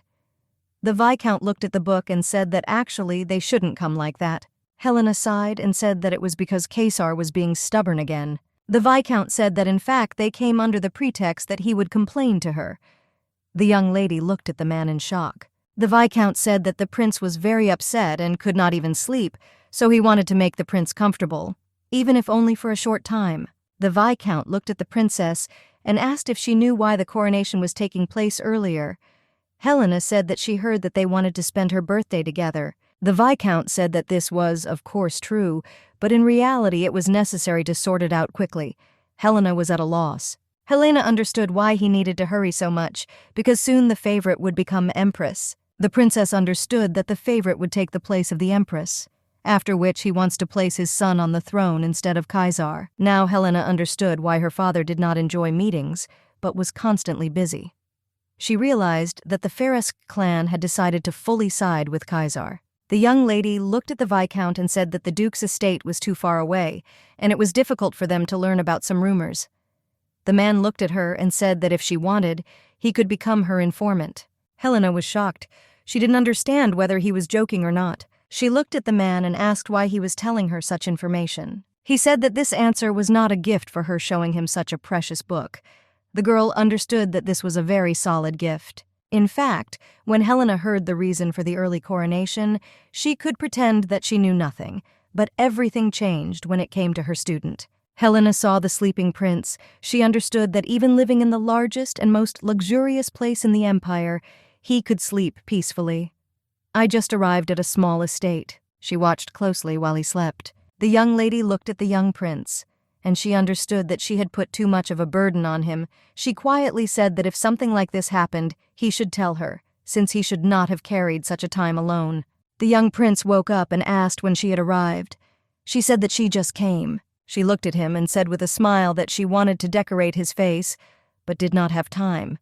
He smiled and said that now he would not be able to sleep peacefully in her presence. She looked at him and said that it was just a joke, so he shouldn't do anything stupid. The young people looked at each other intently. Kaiser reached out to her lips and said that it was not healing early. He came closer to her with all tenderness and kissed her. The young prince moved away from the girl and asked if he could kiss her. Helena said she should have asked before he did. He looked at her and said he could kiss her again. They kissed again. Helena, I didn't know if you could do this with your student. After the snow stopped falling, Helena was able to leave the capital. Hamilton and Rowena came to see them off, but the prince did not appear. Helena looked out the window and still hoped that he would come. Leonardo looked at his sister and asked if she was bored. Helena smiled. The young man said that he was talking about her maid, since she was not allowed to go with them. Helena ran away and said that she missed the maid. She missed her very much. The third summer has already passed since Kaiser received the title of Crown Prince. During the last tour of the nightly detachment, Leonard caught the eye of the captain of the nightly detachment. After Leonard met the captain, he began attending the military academy. From that point on, he and Helena could only see each other once a month. Kaiser visited the duchy, but unfortunately could no longer stay as long as before. The power he gained and the freedom he lost were equal to each other, so Helena followed him with her gaze every time. Aghad became so obsessed with the sword that her blisters went away with her lessons. Helena was a little sad because it seemed to her that the maid considered them connected only by fencing, but every time she improved her abilities, proving that patience and work will grind everything down. After all the events, the fourth summer has already arrived. Helena was upset that time was passing so quickly. Kaiser arrived to them in this place as always, but unfortunately he brought not very good news. Helena saw a notice about a fencing competition. Kaiser said such an event is held every 4 years. Helena said that only aristocrats participate in such a tournament. Kaiser looked at her and said that from this year the rules for selecting participants have changed, and now not only aristocrats can participate in the tournament. Kaiser looked at the princess and said that the organizer was the imperial family, but there were no restrictions on participating. Aghad approached them and said that she'd brought them chocolate cake as dessert. The prince said that as luck would have it, chocolate again. Aghad looked at him and said that everything was correct. He doesn't like sweets, and added that she would immediately prepare egg tartar for him. She looked at him and said with a smile that, of course, most likely, he would be ready around the time he left the estate. They began a verbal altercation as well as an exchange of glances. Helena interrupted them and said that if not only aristocrats could participate in the tournament, then a god would go to the competition. The maid was shocked and did not believe what she heard. Helena looked at the piece of information and said that the prince brought it for Aghad, so she should probably be happy. The maid looked at her mistress and said that she would very much like to perform. The prince looked at them and said that in any case they should still try. This is how they can show off their skills. Kaiser said that he was obliged to participate in the tournament. Helena was surprised and asked, since when did the crown prince have to participate in the tournament? Leonard said that this became the rule from the moment of the surrender of power, because one of the distinctive signs of the leading families is a sword. Helena was surprised, because due to the fact that she stood out too much in her previous life, such a tradition appeared. Helena smiled and said that in this case the 3 of them would go out there and destroy everyone in their path. Kaiser wanted to leave the estate when a friend heard that Helena told him that he could spend the night and leave in the morning, since it could be dangerous at night. Kaiser looked at her and said that he needed to go back. The young lady looked at him and said that he seemed to be very busy. After receiving the new title, the prince said that he was ready for this. She looked at him and asked if he would stay with them this summer. She knew that he should already be visiting them as before. He looked at her and only apologized. She understood that she was in vain to ask such a thing. She knew that after that kiss 3 years ago, their relationship had become truly awkward, because no one ever spoke first about what happened. Kaiser looked at her and said that she had become friends with one of the lady at the reception. He asked her if she had invited her to a private meeting. Helena didn't understand why his friend was talking about her. He said he just suddenly remembered. Helena realized that something had happened to him. The young man was already leaving when his friend Helena called him. She said that if someone suddenly bullies him, he can tell her at any time. Kaiser was a little surprised by this statement. He smiled and said that he was her student. She said with a smile that she meant that he could be childish. Kaiser walked up to her and hugged her tightly. Helena didn't understand what he was doing. He said that he was just being childish, because in order to withstand all the difficulties he needed to recharge. Helena let him charge a little and hugged him in return. Helena followed him with her gaze. She furiously wanted to give him everything, if only he would come to her. A month later, in order to participate in the competition, the 3 of them went to the capital's estate. The parents were very happy that Helena had finally found her path in life. They said that since she was going there, she could take part and meet many aristocrats. When they arrived, Aghad was beaming with happiness. Aghad looked at the lady and said that the capital is truly amazing. Aghad pointed her finger at the castle and said that it was very beautiful. She was wondering who lives there. Helena knew that her favorite student lived there, and she herself had lived there in a past life. They also saw a statue of a dragon. Aghad admired such a huge sculpture. Aghad admired everything and really liked the capital. Leonard looked at the joyful maid and said that he was worried about her calmness before the competition, and also that she was very happy. Leonard said that, despite everything, Helena often buys her friend many different things. Helena just smiled and said that he also buys her a lot of gifts. In response, he only smiled. Leonard said it was funny to see her reaction after the gifts were given. A god thanked her lord and lady with tears in her eyes and said that she would try twice as hard and would definitely win. Helena smiled and said that they needed to come back after they had smeared everyone. Leonard smiled and said that she was very brave. Helena looked at him and said that if they participate, otherwise they need to win no matter what. He smiled and said that he would also do his best to win. Helena admired her brother, since she had not seen him so confident for a long time. Helena looked at her brother and said that she had talked about meeting someone and she needed to go away for a while. Leonard was at a loss and did not understand who she was going to meet. Helena said she was going to meet the Viscount for a while. Leonard was surprised because he knew that she was usually too lazy to meet people. Helena said everything was correct. Helena looked at her brother and said that she would be fine and it would return soon. The Viscount was surprised because the young princess was the first to suggest meeting. Helena looked at him and said that she wanted to ask him something.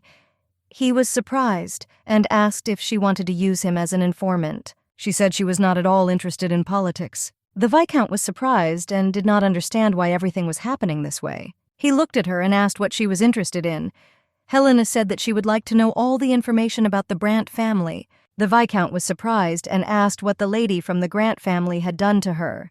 Helena was a problem with his answer, since he did not say that he knew or did not know, but said that she had done something. The Viscount looked at her and said that he had simply expressed himself incorrectly. Helena smiled and said that he should not be a spy. He laughed in response and said that she was right. The Viscount did not know where to start the story.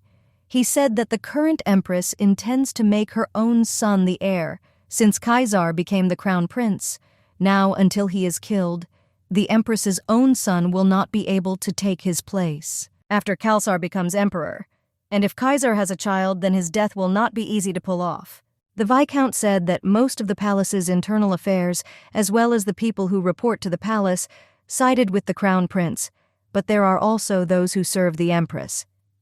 He looked at her and said that the empress intends to promote her people to your positions. Helena looked at him and said that in this case, the empress wants to make Ulrika the wife of the crown prince. The Viscount said that all this had been planned a long time ago. Helena looked at him and said that in that case, it was time to discuss Kaiser's engagement. The surprised man looked at his companion and said that she was calmer than he thought. Helena said that there was nothing surprising here, since members of the emperor's family married early. The Viscount said that if she wanted to take her place as the crown prince's wife, then they had a strong enough desire to push her to do so. Helena said she didn't want to. The Viscount was surprised and did not understand why she refused, because in the future she could become the emperor's wife. Helena didn't understand what was so fun about this and thought it was too boring a responsibility for her, but she was shocked. He sat in despair and shed tears. Helena was surprised and realized that Kaiser most likely had no idea that he was going to get married soon. She didn't understand what he was thinking about when he kissed her. After the conversation ended, the Viscount and Helena said goodbye. It's the morning of the fencing competition. Very soon, the main stage was to begin with the 16 knights who passed yesterday's qualifying tournament. Due to the lack of qualification restrictions, the spectator seats were tightly packed. Helena realized that was why she was escorted to the first floor. Helena was surprised because she saw Lady Ulrika next to you, and in turn the girl was no less surprised. Ulrika looked at Helena and decided to immediately move away from her. Ulrika said that she would take another place. Helena said that these difficulties were unnecessary and invited her to sit down. Helena pulled her onto the chair by the hand, and she fell into the chair with a crash. Ulrika was horrified that she had to sit next to Helena. Helena smiled and said that such a lady should smile so that people would think that they have a good relationship. The tournament began, and a god was the first to perform. The audience frantically looked at her. They were interested in what family she was from, since they had not seen her before. Looking at the young maid, Helena remembered how she said that she would protect her mistress. Seeing the joyful expression on the face of her beloved maid, Helena rejoiced with her. After the maid, Leonard entered the arena. People also looked at him and whispered about him. He won the fight with lightning speed and ease. The defeated opponent looked at Leonardo and thought that he was an angel incarnate. After all, Kaiser remained. He also easily defeated his opponent. He left the arena, followed by all the spectators frantically discussing him. Helena looked after him silently. After all the competitions, the final battle was announced. Leonard and Kaiser took part in it. Helena looked intently at her students. Helena looked at Yulika and said that the sword, apart from the prince, was ideal and beautiful. The young lady hesitated, did not understand what Helena was talking about. She said that usually superior abilities are terrifying. However, she believed that there was a charm in it. The young people fought furiously in an equal fight. Helena looked at the lady and said that weak people need to know under what sword they are prostrated. Yulika said that everything is not important. The most important thing was that the crown prince was very cool. Yulika was shocked by the battle. After their difficult fight, remove Crown Prince Kaiser as the winner. Yulika looked and was shocked because she said that it was the first time a prince had won such a tournament. On the prince's head there is a victor's wreath on his body. Everyone congratulated him on his victory. Helena looked at the prince and did not understand why all the ladies were so worried.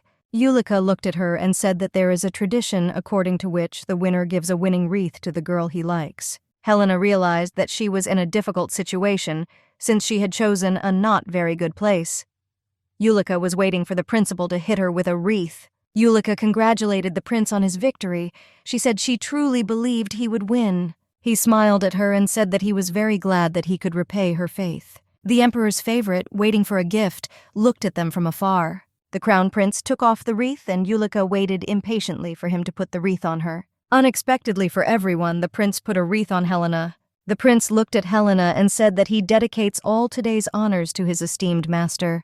The ladies present were shocked by what just happened. The emperor's companion was shocked by what she saw. Yulika froze in tears because she did not expect that the prince would be so cold towards her. Everyone was furiously discussing the fact that the prince had given the wreath to Helena, and rumors spread like lightning. But at the end of such conversations, one question was constantly asked: what would become of Lady Branta? Kaiser bowed his knee to the princess. Helena was furiously angry at him and asked him what she hated most. The prince looked at her obediently and said that she did not like things that gave her a headache. She looked at him and asked what he did. The crown prince hesitated and said that he had given her a headache. Helena looked at him angrily and said that in this case she could kill him.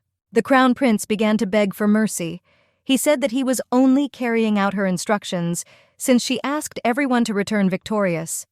He looked at her and asked if he had done wrong to thank his teacher in this way. Helena looked at him and said that even though he was right now, she was still angry with him and told him not to laugh. The crown prince obediently agreed. She looked at him and said that he deliberately involved her in a political struggle. The prince said that he did not mean it. Helena said that for now she and Lady Bronte would compete to become the crown prince's wife. She looked at him and said that if he wanted to restrain the empress, he needed to use a different method. She asked not to involve her in his games. The young man looked at her but did not answer. The crown prince, bowing his head, said that if Agud or Leonard had won, they would probably also have given her the wreath. Helena looked at him and asked why he was talking about this now. He said that as students they showed the teacher their abilities. He looked at Helena with tears in his eyes and asked why he could not give such a gift to his teacher. The young man said that since Helena did not like his reaction, then most likely she hated him and did not want to be associated with him. Helena was shocked. She said that everything was wrong and was very touched when she received the wreath. He shouted with rage that she was lying and asked her if she was at all proud of his victory. Helena said that it was not lying to him and, of course, she was proud of him because she carried out more difficult training, especially for him, in order to feel pride in the future. The crown prince looked at her and said that in this case, she should fully reward him and thank him for his work. Helena said that of course she would thank him.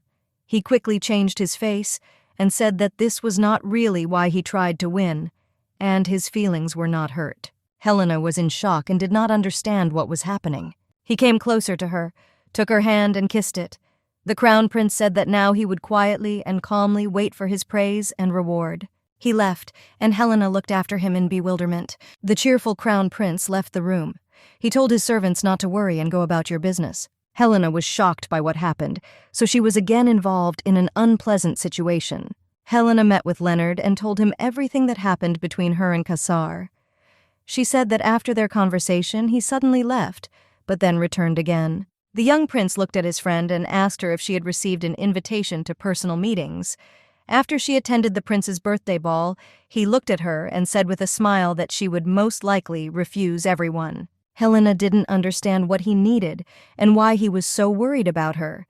He said that she might not care about it.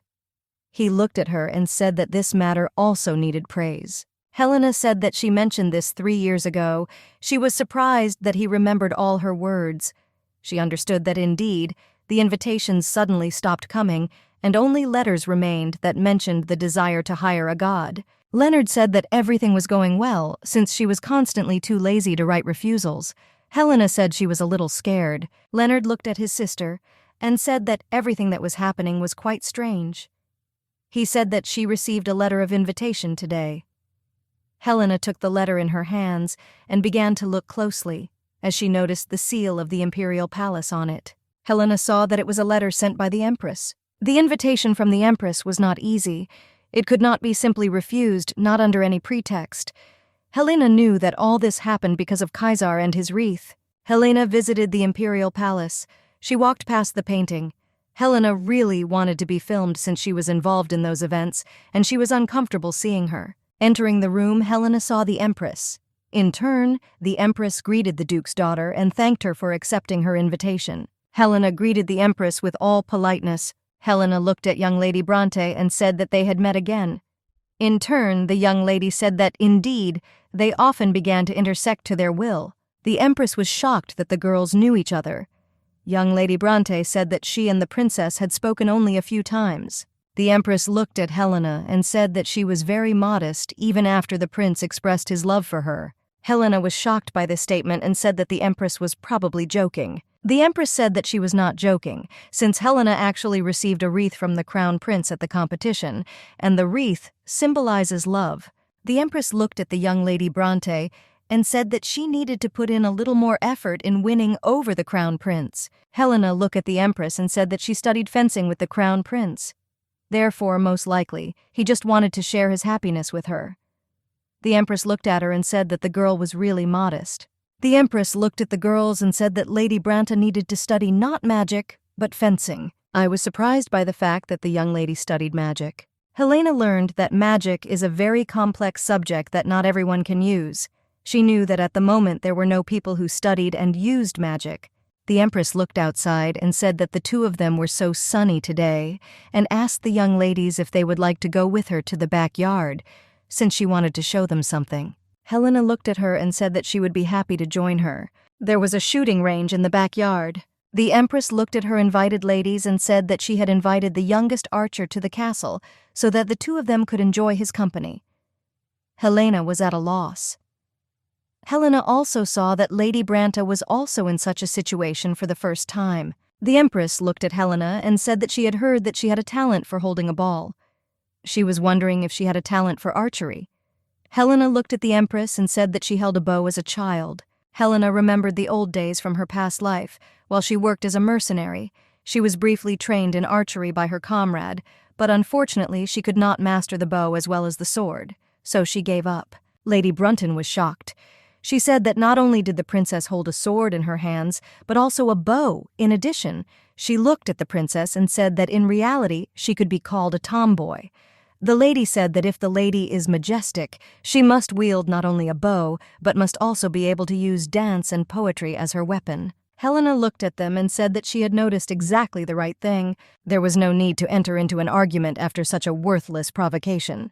The Empress looked at the young ladies and said that Lady Bronte had been trained from early childhood as the wife of the crown prince. She also added that young Helena grew up free. Helena looked at her and said that it was because she was far from the battlefield for power. The Empress looked at her and said that she would like the Duke to continue to protect her place of honor. She looked at her and asked if the young lady was like her father and not greedy for power. They sat in the garden and watched the archer shoot. Lady Ulrica was very frightened by the noise. Helena looked at the Empress and said that she was not at all interested in the problems of the imperial family. She understood the Empress's intention. The sound of piercing arrows was undoubtedly a threat. The Empress looked at the princess and said if she could swear to the truthfulness of her answer, she passionately wished that the princess would stop eyeing the place of the mistress of the imperial estate. Helena did not intend to give up, and said that she would like to demonstrate her abilities before giving her an answer. The Empress said that she would love to see the young lady. Helena walked up to the man and took the arrows and bow. She realized that the bow and arrows were much lighter and more convenient than the ones she had before. Helena picked up the instrument and took aim. With the speed of lightning, she released an arrow and it hit the target. She knew that this would be a silent prevention of her threats. This was the best way to let her know Helena's intentions. Helena looked at the Empress and said that she could make me a deal, but she would not swear to anything. Lady Ulika was shocked and did not understand how the princess dared to talk to the Empress like that. The Empress looked at the young lady and asked her to bring earrings from the room. The Empress looked at the young princess and said that she really liked her, and it was hard to believe that she and the lady were the same age. Since the princess was much talented in everything, the Empress looked at the princess and asked if she would like to get closer to her. The princess said she was a close friend of the crown prince. The Empress looked at her and said with a smile that he was her close friend, but at the same time her son, whom we were very proud of. The Empress looked at the young princess and said that if she became close to her, such closeness would in no way harm the princess. Helena didn't have time to say anything when suddenly the crown prince approached her. She was at a loss, because she didn't expect to see him. After their short conversation, Kaiser asked the princess for forgiveness. The crown prince said he did not want to add to her worries. Helena stood and looked at him in bewilderment. She remembered their conversation. The crown prince said that if he had known that the meeting would take place in such an environment, he would have come a little faster. Helena was surprised. She did not understand how the crown prince knew that she had an audience with the Empress. The Empress looked at the crown prince and said that since he had already arrived, they could have tea. The crown prince politely refused, as he was not used to such events. The Empress said with a smile that she just wanted to make more friends, so she invited the young ladies to her place. The crown prince looked at the Empress and said that in that case, he would like to take the princess with him. The Empress looked at him and said that she did not want to make her son angry at all, so she would retreat as a submissive mother. The Empress took one last look at the young princess and said that she had a lot of fun with her. The Empress decided to leave them immediately. Helena and the prince looked after her. She looked at the Empress and was sure that such a person could easily pour poison with a smile on his face. She didn't understand how Kaiser had been opposing her all the time. Helena looked at her friend and said that if he wants, she will take his side. Kaiser was surprised by her words. He said that there was no need for this, and she could live, as she had lived until that moment, because he was not going to choose her. Helena was a little surprised, but he said that she was too lazy to do such things. Helena came closer to her friend and said that she, not he, chooses. She remembered the promise she made to him. Young Helena promised Kaiser that she would make him emperor no matter what the cost. She looked at him and said with a smile that his mentor would help him figure things out. The crown prince was surprised and could not say anything in response. Helena met with the Viscount. He was very glad to see them. Lena said that she must leave the capital soon. Helena looked at the Viscount and said that he had previously told her that he could become her informant, so she wanted to find out the validity of his promises. The Viscount was dumbfounded, as he did not expect to hear this from her. But at the same time, he was very happy and said that if she needed information to clarify the relationship between the crown prince and the Empress, then he would help her. Helena looked at the Viscount and asked if he thought she was that kind of person. The Viscount hesitated and asked for forgiveness. He said that he said such words because he was very worried about the prince. He asked for forgiveness. Helena said that she believed him, and for this reason she would like to know the information. Kaiser since childhood, and she knew that he was the most trustworthy. The Viscount looked at her and asked what kind of information she would like to know. Helena provided him with a list of names of aristocrats and the name of the organization that sent her an invitation. He was surprised, since he thought that there would be much fewer of them. She looked at the Viscount and said that he needed to divide the places into those that she needed and did not need to visit. The Viscount was shocked as she wanted to attend social events. Helena said that Kaiser didn't have enough strength to support himself from behind, so she wanted to talk to people and get them on their side. The Viscount understood her plan and was very pleased with the princess, but her tactics shocked him. Helena looked at him and asked him how hard it was for him to believe her sincere intentions. She said that she did not need to ask permission from the crown prince if it was her decision. The Viscount looked at her and said that he would have to justify himself to the crown prince and say that he had dissuaded her. Helena smiled and told him to do all the work within 3 days. He said that he would solve all the problems within 2 days. The Viscount looked at her and said that if things continued like this, she might even become the wife of the crown prince. Helena looked at him and said that her parents did not want such a status for her, but the Viscount was sure that such a status was the best. Helena was surprised that in order to gain power you had to become someone's wife. The Viscount hesitated and said that he did not mean it at all. Helena calmed down and said that she was not going to interrogate him. Helena knew that in such a big city there were also street children, and he looked at her and said that he thought they were everywhere. Helena said that she heard that Empress Dante was also a waif. He looked at the princess and said that the Empress was too, a special person. He said that most likely she was even different from them in the color of her blood. Helena laughed at his words and said that perhaps he was right, since she was able to seal the dragon. The Viscount looked at her and said that he had heard that recently a strange religion had appeared that exalted dragons. Helena was shocked because she had not heard such information before. He said that such a religion is slowly gaining strength among the middle strata of the population. Helena was surprised and said that in this case the sacred meetings should not sit idly by. The Viscount was a little puzzled, since they were not going to resist such a small thing. The man said that it was obvious that such a religion would be popular for some time and then simply disappear. He said that if Empress Dante had seen this, she might have turned over in her grave. Helena agreed with him and laughed. Helena thought, maybe she had already moved away from Dante and got used to Helena's life. She was the direct opposite of Dante. After Helena notified her father who had arrived in the capital, she frantically calmed the men. They told her that if she needed anything, she could calmly contact them. Exactly in day Hamilton provided her with a list of aristocrats and organizations divided into enemies and allies. Helena hastened to visit them personally and also invited them to the premieres. She acted slowly so that her haste would not be noticeable.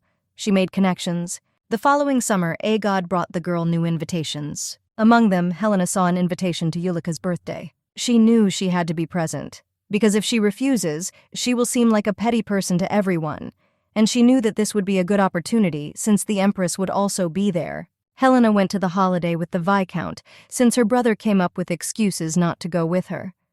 The Viscount smiled and asked why she didn't like him so much. She smiled and said that the Viscount was twice her age. He denied everything, she still agreed, and they went and soon arrived at the celebration. Helena came out of the estate and saw an incredible number of people. The Viscount said that Lady Brant was standing aside and they should go and greet her. They approached the birthday girl and congratulated her on her birthday. Ulika saw that Helena had arrived for her birthday. She said it must have been difficult for Helena to drive along the village road. Helena smiled and said that her journey was indeed long, but it didn't matter that the roads were bad. She looked at the lady and said that she had brought her a small gift. Ulika smiled and said that most likely her gift was something like a pumpkin. Helena smiled and said that they are picking pumpkins in the fall now. Helena looked surprised and asked the birthday girl, did she really not know such information? Helena hurried to apologize, but the Viscount said that she had no need to apologize and highlight someone's ignorance. They decided to quickly leave the lady and once again thanked her for the invitation. The birthday girl shouted after them to wait. Helena told the Viscount that she had a lot of fun watching the young lady rush from side to side. The man smiled and said that Helena has a terrible character. The Viscount smiled and said that there was a reason why he and the Crown Prince were able to become friends. Helena smiled and asked if he had just scolded her. Helena sat and relaxed in the break room. Later, she asked the young man to find someone for her so she could go wash her hands. The man quickly fulfilled her request and found the maid. Helena walked with the maid and said that she had not seen the Count. The maid said that most likely the owner was in the smoking room. They walked along the corridor and Helena accidentally noticed that one door was open. Looking in, she saw something like a library. Her observation was interrupted by Lady Ulika. She said that he was not brought up, as in looking into rooms in someone else's house. Helena was in a hurry and said that she had left for a while to wash her hands. The lady said that Helena had come to the wrong address. Helena said that she was so surprised when she saw the office that she didn't even notice that she went to look at it. She asked for forgiveness and said that it seems that the Count really likes to read, since in addition to the library, he has such a beautiful place. The young lady bowed her head and said that it was just an office. Helena did not understand her, and the lady said that it was just her office. Helena looked at her and said that she understood now, since she remembered that Lady Yulika studied magic. Lady Yulika said that she studies a lot of things, since this is her education and she really likes such things compared to pumpkin picking time. Lady Yulika said that the princess does not understand magic at all. Helena smiled at her knowledge and said that she was truly very erudite in matters of magic. She said this sincerely. Lady Yulika said that magic is a perfect science, despite the fact that many say that it is useless. Helena knew that at the moment magic is a lost technique. Even if you know the theory well, it is difficult to apply it in practice. Helena saw the look with which the young lady spoke about magic, her gaze shining brighter than the sun itself. Helena looked at her and said that, of course, there was no teaching that did not have meaning. Helena looked at the young lady and said that she was really doing incredible things. Yulika was a little puzzled and quickly closed the door to her office. She asked for forgiveness and told the princess to leave. Lydia Yulika said that the princess needs to learn to be silent and calm as a noble lady. She said that she was invited to someone else's house, and she was looking at all the rooms. She believed that this was the worst thing a lady could do. Helena was shocked by what the birthday girl said. She asked her forgiveness for embarrassing her and causing her trouble. She decided not to linger and immediately left the birthday girl. Walking down the long corridor, Helena realized that she didn't even notice how she began to praise the young girl. Helena knew that the young lady was the Empress's man and also their enemy. The servants whispered and said that soon their mistress would have a birthday and would turn 20 years old. They were desperate to top the celebration they had with Brant's family. They knew they needed to be properly prepared. Helena saw them whispering and didn't understand why they were more worried about her birthday than she was.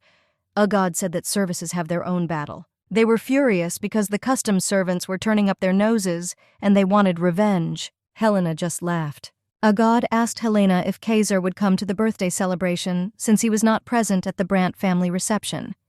Helena said that he would not come to her. A god was angry. She did not understand how he could dare not come to her mistress. Helena told the maid to calm down a little since he is still the crown prince and is a little busy. But she didn't actually send him an invitation. A god smiled and said that the crown prince might cry. After some days of separation, Helena saw her brother. She was very happy. They walked, and Helena asked how things were going at the academy. The young man said that he had taken a few days off since her birthday was coming up. Helena looked at her brother, did not understand how he could continue to grow after 20 years. It seemed to her that she had already stopped growing. He hugged his sister tenderly and said that she no longer needed to grow up. They approached and saw all the gifts. The young man was perplexed and asked if all the gifts were hers. Helena said that all the gifts were for her. After the training, Agod thanked her mistress. Helena said that she was very pleased with the young girl because despite being very busy, she did not shy away from her studies.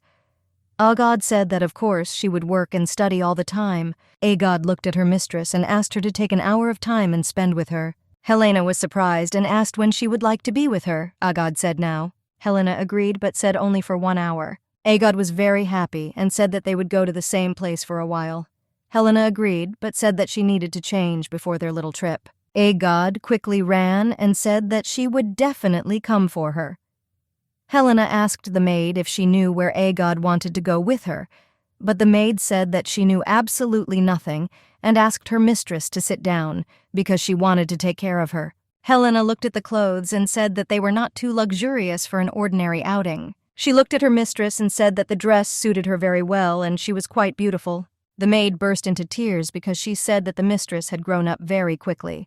Helena reassured her maid. A god came to Helena and took her away.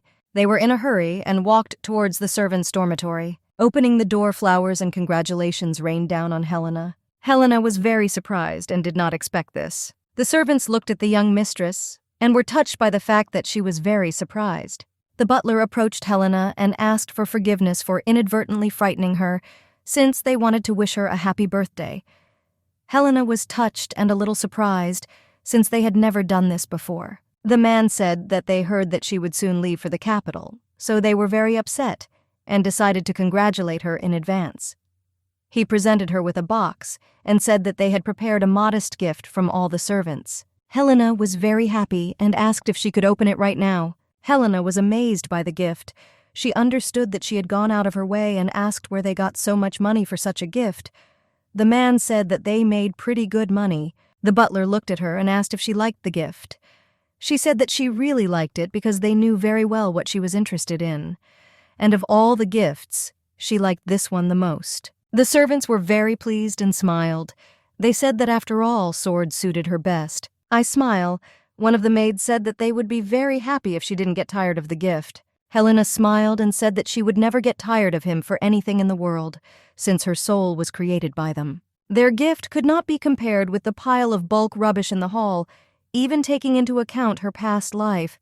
She had never received such a gift. Then she could not take her soul anywhere. No matter where she went, she never felt needed. Looking at the hearing, she understood that this was her home, and no matter what happened, she herself could return to them. Helena thanked everyone for the gift with a smile and said that she would visit them often. A god wished her mistress good night and apologized for keeping her too late. Helena said that she did not need to apologize since it was a lot of fun, and she wished her good night. Helena, tired, went into her room. When suddenly she saw the young crown prince, she was shocked and did not understand what he was doing in her room. He sat smiling and looked at her. Helena was very surprised that the crown prince was in her room. She asked when he arrived. Kaiser said that he had already arrived several hours ago and even managed to say hello to Leonard. He said that it seemed to him that she was having a lot of fun, so he just wanted to wait for her. Helena was surprised that he came to her from the capital late at night. He came up and said that this was exactly so, and even without an invitation. Helena looked at him and said that he himself knew perfectly well why she did this. So, I asked him not to be offended. He looked at her and said that it was his only master's birthday, and of course he couldn't just miss it. Helena said that they could meet tomorrow at the reception. She did not understand why he arrived late at night. Kaiser said that what was important was that they met now. He asked her if she knew what day it was. Helena thought about it and said that today was the day before her birthday. Kaiser moved closer to her and said that midnight had already passed. He congratulated her on her birthday. The young man said that in fact, he passionately wanted to congratulate her. The very first thing he did was look at her and congratulate her on her coming of age. The day of the reception arrived. Helena sincerely thanked everyone for coming to her birthday. Everyone came up to her and congratulated her on the holiday. Everyone said that she was really beautiful. Helena thanked everyone for their kind words. Helena saw that many aristocrats and important people had come to greet her. Kaiser approached her and said that today she looks like a beautiful white swan. He looked at her and said with a smile that this day was also very joyful and cheerful for him. Helena said with a smile that they thought something good had happened to him. The young man said that today he could see her wide smile. She looked at him and said with a smile that she believed that because his birthday was only once a year, he was very upset. The young man came closer to her and kissed her hand. He said that to some extent he liked everything, and he loved all the expressions on her face. He once again congratulated her on coming of age. Helena was shocked by his words and knew what he would get after such an outburst. He was leaving, and other people were approaching her. Tired, she sat and watched the guests. She watched her brother interact with other people. She knew that soon in a bright future he would receive the title of Duke. She saw sidelong glances from the ladies who were appraising her brother. A man approached the princess. He said she looked a little tired. It was the Count's son. Helena thanked him for his concern and said that she really hoped he enjoyed the reception. He said that he enjoyed everything thanks side, preparing for the holiday and hesitating a little. He asked if she would like to dance with him on the next song. The man said that he had been told a lot about the princess, but when he saw her in person, he realized that the rumors were not embellished at all, since he was told only good things. He was furiously wondering what she really was like. He knelt before her and asked if she would like to dance her first dance with him. She smiled and asked what he would do if, due to her inability, she trampled all over his feet. The young man said that she looked like a feather, so he wouldn't feel anything. She almost agreed to dance with him, when suddenly the crown prince approached them and asked for forgiveness, since he had agreed in advance that the princess would dance the first dance with him. The young man asked them for forgiveness and said that he was leaving. Helena looked after the young man, who was quickly running away from them. Kaiser looked at the princess and said that if he had not been so brave, he would not have the right to become her first. So he bowed his knee in front of her and asked if she would like to dance with him. Helena understood his intention, that he wanted to show her to the whole world, but she also knew that later she would have to take the rap for everything. Helena looked at him and said that she might inadvertently, due to her ineptitude, trample on his feet. The crown prince said that this was great because until she became a master dancer, he would have a reason to continue dancing with her. Helena and Kaiser danced around. The prince said that the princess danced quite skillfully. He asked where she could learn dancing. Helena said that her friend taught her.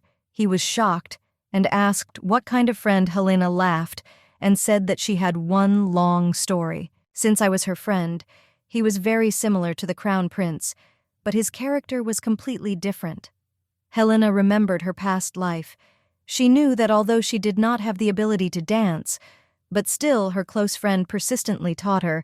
When everyone refused to be her partner, he never left her even if she stepped on him 100 times legs. He continued to dance with her all the time.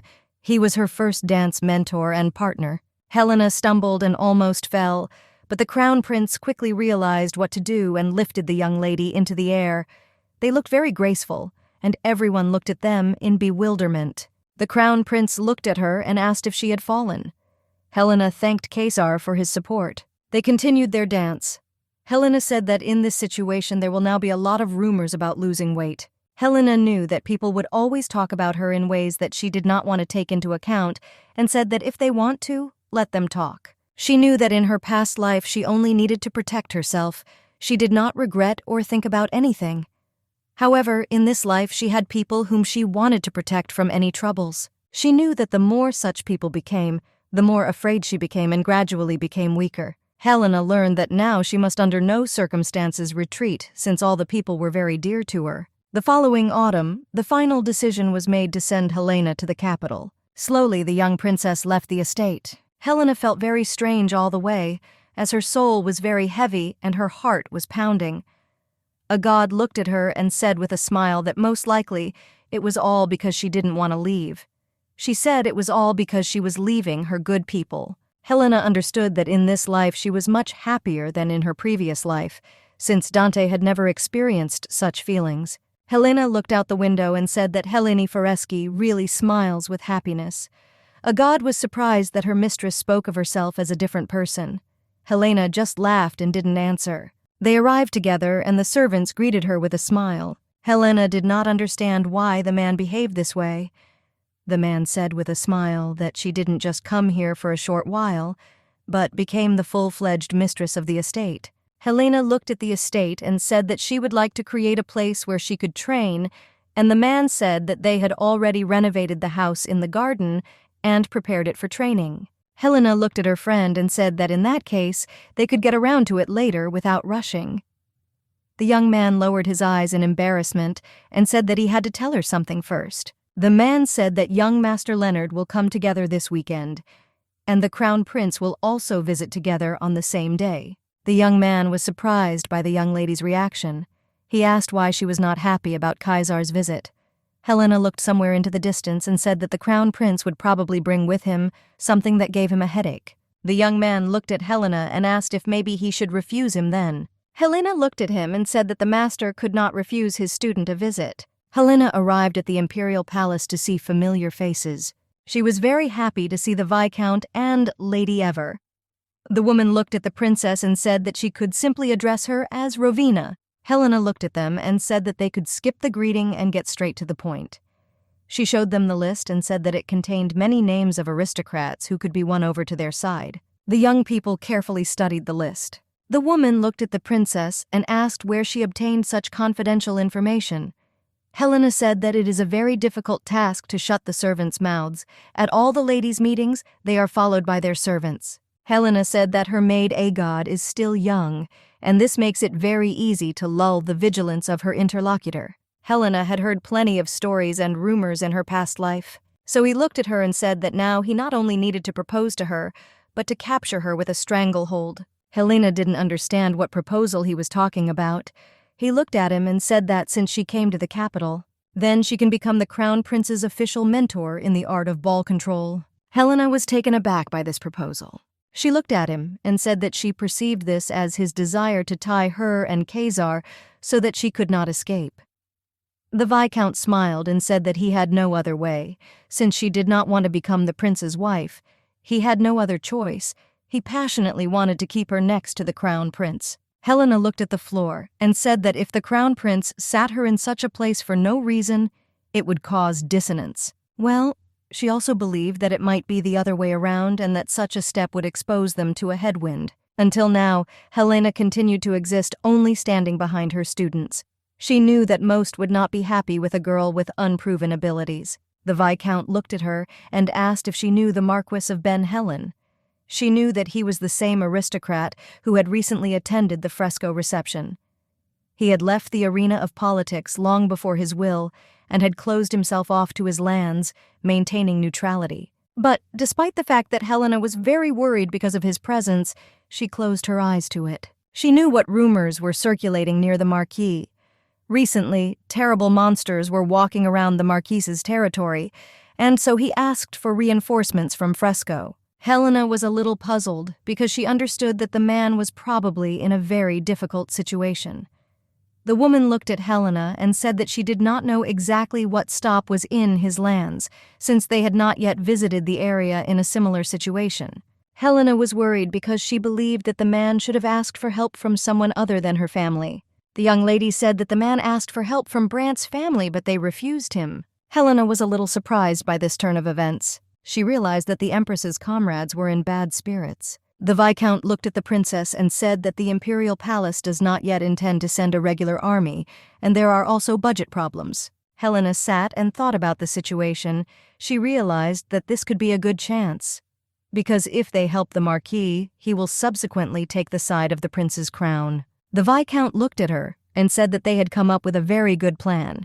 He said that she should gather a monster cleanup group and march with it to the Marquis's territory. Helena thought a little and said that in this case, she could show her abilities and win the Marquis over to their side.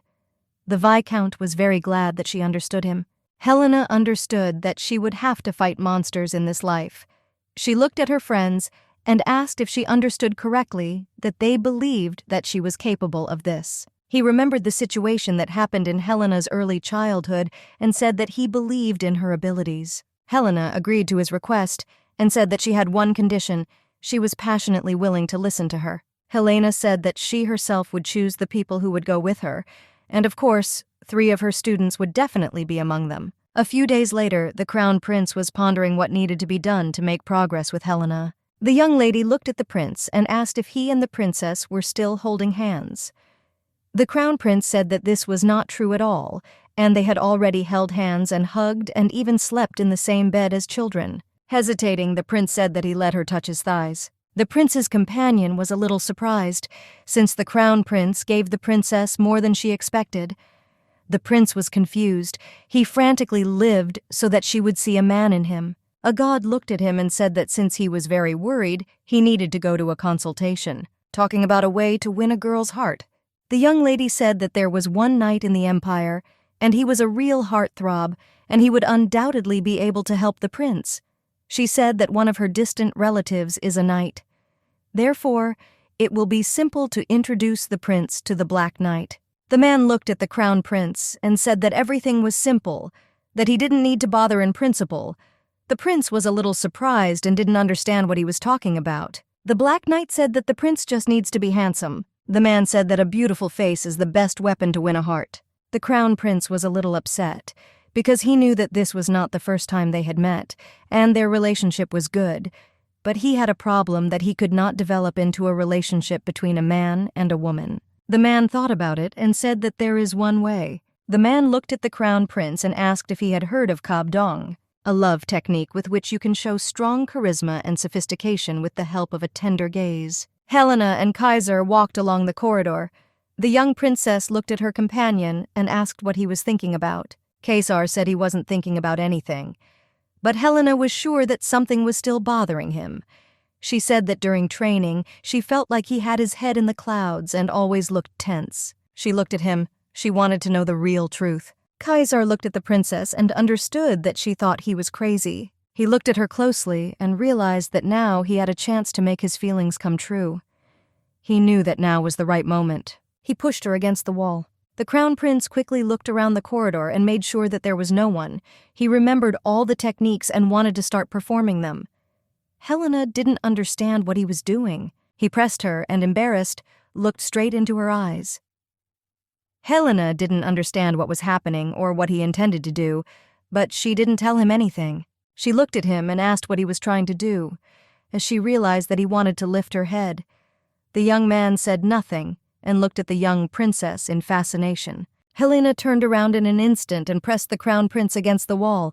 He was in shock. She looked at him and asked if that was what he wanted to do. She looked at him and said that if he joked like that again, she would scold him. He lowered his eyes and asked his master for forgiveness. The weekend came and Leonard arrived at the estate. The young man said that they had not been together for a very long time. He recalled the past and those moments when they played cards. Helena asked with a smile how adults should have fun with youngsters. The crown prince looked at the young princess and took out a bottle of alcohol. The girl was confused because she realized that the contents in the bottle were very strong and was worried about what would happen to them. The prince said that they were still at home and could afford to drink. Helena was very happy and said that he was right and quickly brought the glass so that he could pour it for her. The crown prince looked at the princess and said that, as expected, she was not simple. They sat and rejoiced and drank alcohol, but suddenly something went wrong and Helena fell to the floor. Helena was shocked because half a glass of strong alcohol made her fall. She knew that although Dante knew how to drink, Helena's body worked differently. When Helena woke up, she saw the crown prince, but she had not yet completely sobered up and looked at the prince and asked why he was standing with a glass of wine. But at the same time she called him Elez. He was a descendant of Kaiser and her friend from a past life. The crown prince became nervous and wondered what family Elez was from. Helena screamed that she had a headache and was about to. The prince apologized to his girlfriend and said that he was very sorry, since he did not think that she was that alcoholic. Helena said that she had not had a drink for a long time, so that she herself did not notice what happened to her. She looked at Kaiser and said that he really has a truly beautiful face. She told him to be grateful to his ancestor. Helena looked at her friend and said that she really liked his face. He was glad that she said that, but he asked him to repeat it again. She said again that she really liked his face. He asked her to close her eyes and lean towards her. The next day, Helena gathered everyone and said that in order to help the Marquis, they need to go and hunt monsters. The hereditary principal was furious. He shouted that she had gone crazy, as it was very dangerous there. Helena didn't understand why he was screaming. She said that she could not miss such a wonderful chance. Fulfill her role alone. The prince froze in shock. The member found out that he was trying to prove to her his abilities as a student. The prince sat and was angry with the princess. The mischievous prince looked at her and said that he did not want to put her in danger. Helena looked at him and said that he must have forgotten how she used to say that she would make him emperor. She came closer to him and said that this was the only chance to see the real abilities of the master. She asked if he really wanted to miss it. She said that no man could defeat her. He looked at her and said that if they went to the battlefield and it became too dangerous, he would immediately withdraw his troops. After talking with the crown prince, Helena easily received permission from her parents. The two of them promised to support him in all her endeavors. That day, Helena frantically waited for the return of the reconnaissance team. The young man came to Helena and said that the head of the squad of Scarlet Knights had requested permission to meet with Helena. He said that he would like to send some of his knights to hunt as support. Helena sat and looked at the information about the knights and realized that they had no experience and understood that they needed to be taught everything. Helena knew that nothing could be done, and she needed to meet with them, namely the head of the squad. Helena looked at her student and said that he did not need to come with her. He was shocked and said that he was her students who should accompany her. Kaiser looked at her and said that she was very determined today. Helena looked at him but didn't say anything. Helena looked at him and asked how he would behave if she came to him without a dress, and said that she would lead him into battle. He thought about it, but said that no matter what clothes she was in, he still trusted her. She said that you simply can't trust people the way he does this. She looked at him and said that at this rate she might just come and stab him in the back one day. She asked what he would do then. He listened carefully to everything she said and thought for a minute. A moment later he said that we would not do anything because he would die. Their casual conversation is followed by the arrival of the chief knight. The commander-in-chief came and said that he was very glad to see them because he was finally able to see her. He asked what he should call her correctly. Helena approached him and said that she was very pleased to meet him and introduced herself as the head of the knightly detachment, also called her hand and introduced himself. He said that he called everyone to practice on the dress so that she could see for herself and choose whoever she wanted. Helena thanked him for his kindness. The crown prince stood and looked at them askance. The commander looked at the crown prince and asked if he would go with them. The mower said that Helena should wait a little. Helena didn't understand what was happening. He took her hand in his and rubbed it. She looked at him with a puzzled look. He said that it was a simple disinfection. Helena was at a loss what happened and what kind of disinfection there was. The crown prince looked at her askance and said that he was very worried about her because it was unknown whether those people would obey her. She said that it was still difficult to carry out orders that suddenly appeared on one lady. Kaiser said that the Scarlet Knights focus on abilities, while the White Knights focus on signs. There has long been mutual hostility between the knights. The man looked at the young princess and said that she had better get ready. Helena came to the knights and addressed them. She said that she was a general who would lead the knights in an attack against the monsters. They started whispering. Helena did not want to stop and said that some of them would go with her to attack, and today she would like to select who will go. One of the knights grinned. He found it funny what the young lady was talking about. He said that he had only one question that interested him. Will they be required to protect a defenseless lady? Helena looked at him and said that, unfortunately, they would not have such a chance, since she did not accept protection from people weaker than herself. The prince was agitated and angered by the young lady's words. Helena came closer to the man and said that if someone could defeat her, then she would give her place to the person who defeated her. She said anyone was free to challenge her. The knight took up his sword and challenged Helena to a duel. He asked if he would be punished for hurting the lady. Helena said with a grin that this would never happen, so he doesn't have to worry. The young people began to fight. Unfortunately for the knight, the duel did not last long. In the blink of an eye, Helena defeated the knight. She was angry and screamed for the next one to come. A young man volunteered to fight with her. He was angry and wanted to prove his abilities to her, but unfortunately he failed. The second one followed, and she quickly dealt with it. She dealt with all the knights, but everything was not enough for her. And she shouted for the next one to come. She was interested in whether there was anyone else who had not fought with her. Helena said she saw their abilities. The men listened with bated breath to the verdict of the young princess. Helena said that there was no one selected as participants for the monsters. 3 days later, they frantically begged for forgiveness, bowing before her. She said that the recruitment has already been completed, young ones. The knights said that they were very arrogant and frantically asked her to teach them. Helena sat and reflected on the situation. Everything was as she had planned. She told them to get up and warned them that her training would not be that easy, but the knights wanted her to train them. Helena looked at the knights and said that she was not at all magnanimous, so that anyone who disobeyed her orders or decided to test her authority would be mercilessly punished. The head of the knights came to Helena and asked how the training was going. Helena was surprised by his arrival and asked what he was doing in such a place. The man looked at the princess and said that the reconnaissance detachment had returned, so he came to tell her the news. Helena learned that it was time to move. Helena looked at the crown prince and asked if he had been to the count's lands. Kaiser said that he went to inspect the lands several years ago, but at that moment there were no monsters. Leonard looked at them and said that the whole situation was quite strange, since no one had ever heard of monsters appearing in the border areas. But now there are a lot of them there, and he knew that the damage was enormous. The monsters were enormous in size, and previously they were restrained by those who lived on the border. But now, when the monster appeared very rarely, nothing remained of the former role of these people, just one name. Helena looked out the window and thought that it was obvious that monsters were now fighting all the knights. Kaiser said that a lot of little monsters have been bred recently. He said that it was somehow strange, since they had said before that their numbers had decreased. He said that most likely their numbers had decreased. Because of the dragons, Helena was at a loss. Leonard said that the times of their extinction and the reduction of monsters are about the same. Helena was a little surprised and didn't know if it was true that dragons and magic power were connected. Kaiser looked at her and said that it doesn't matter whether they are connected or not, but the main thing is that a dragon does not appear, because for today's people, hunting for it is impossible. Helena smiled and said that the dead dragon will not come to life. A group of young people wandered around the forest. The man looked at the princess and asked if it was dangerous for her maid to wander through the forest just like that. Helena smiled and said that he would soon find out why she followed them. The young man saw the tracks of the monsters and shouted to the others. The young knight showed the tracks to the princess and said that it was a black dog, and such monsters had been appearing in the area for a long time.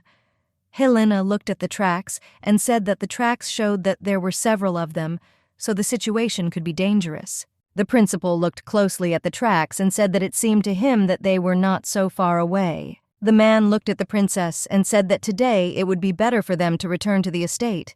Helena was at a loss. How could they leave just because they noticed footprints? The man looked at her and said that it would be difficult for them to resist a large number of black dogs. He was worried that worse monsters would appear. Suddenly, out of nowhere, a black dog appeared. He jumped on one of the knights and knocked him to the ground. The black dog saw the princess and rushed towards her. Helena did not have time to react, since the dog was killed by her brother. She looked at this spectacle and thanked her brother. The man froze. He did not expect such a sight. Helena looked at the whole situation and suggested that they return to the estate. It seemed to her that it was necessary to hold a private meeting. They discussed the attack of black dogs. Marquis said they are primarily nocturnal, but recently they have become active during the day. Helena looked at him and asked if he had found out the reason for such strange behavior of animals. The Marquis sat back and said that he wasn't really going to say anything, but he has no choice. He asked if they had ever heard of dragons in the religion. The man said that the dragon religion is an ideology that has been prospering very well lately. The Marquis agreed with him and said that in the spring a priest came to them and visited their area. He made baseless statements, so the Marquis did not pay attention to him. The Marquis said that he then spoke about the possibility of reviving the dragons. But the Marquis did not believe them and did not think that it was all nonsense. But after they performed the revival ritual, there were more monsters in the forest. Everyone present was perplexed. They did not understand how this could happen. The prince heard all this and said that it was probably just an accident. The Marquis said that it was difficult for him to talk about such an accident, since other marquises also said the same thing, and after their visit, the number of monsters increased. Helena was shocked and did not understand why he was saying this only now. The Marquis looked at her and said that he had no evidence to support his words. Helena said she understood and asked if he had any more information. The Marquis said that he had nothing more interesting, and if he found out something, he would certainly tell him. Helena said that in this case, she would leave first. Kaiser looked at her and asked where she was going without even resting. Helena looked at him and said that they had business. She said if they didn't want to let their guard down and be attacked like before, then they needed to do something. A god and the young knight sat and checked the weapons. Helena looked at everyone gathered and said that she had something to tell. So it was necessary to gather everyone in full force. She started the story with the black dog they saw today. She said that they are very fast and fierce, but not that strong monsters. She said that their weapons are teeth and therefore are easiest to deal with, but she serves from the side and in no case should you show your back. After everyone has heard the information, Helena asked if everything was clear to them.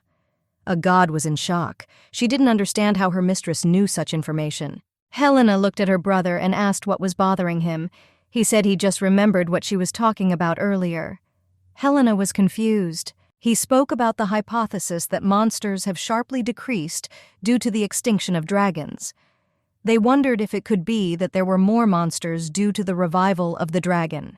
Helena knew there was no way to revive something that was already dead, but she still felt something strange about everything. She understood that she was born with all the memories of the past, and the dragon religion intended to revive the dragons. She knew that this could not be just a coincidence. Helena stood and thought about everything. Leonard apologized to his sister for giving her strange thoughts and said that they needed to focus on the attack. Helena completely agreed with him and said that the most important thing now is hunting monsters. Helena said that such monsters have fast regeneration, and therefore they quickly come to life. He will not die unless his head is cut off with one blow. She looked at the crown prince and said that he would deal with such monsters.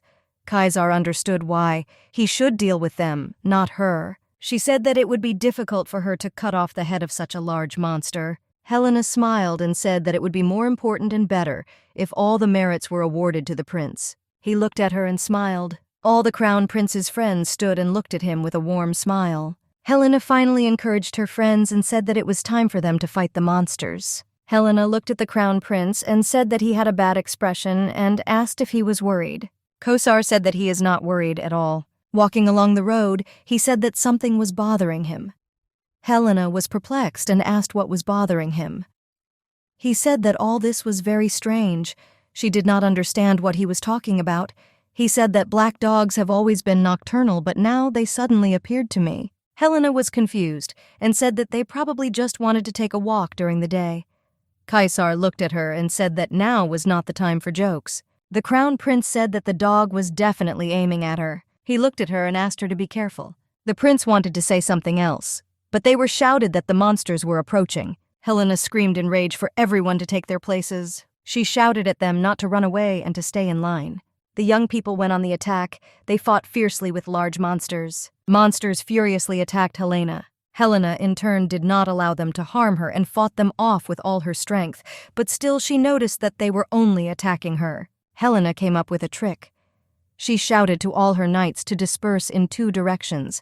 They were in shock, but obeyed the commander. Helena went on the attack. Helena shouted to her friend, and she helped her in the battle with the monsters. We were surprised and glad that everything ended well, and Helena was not hurt.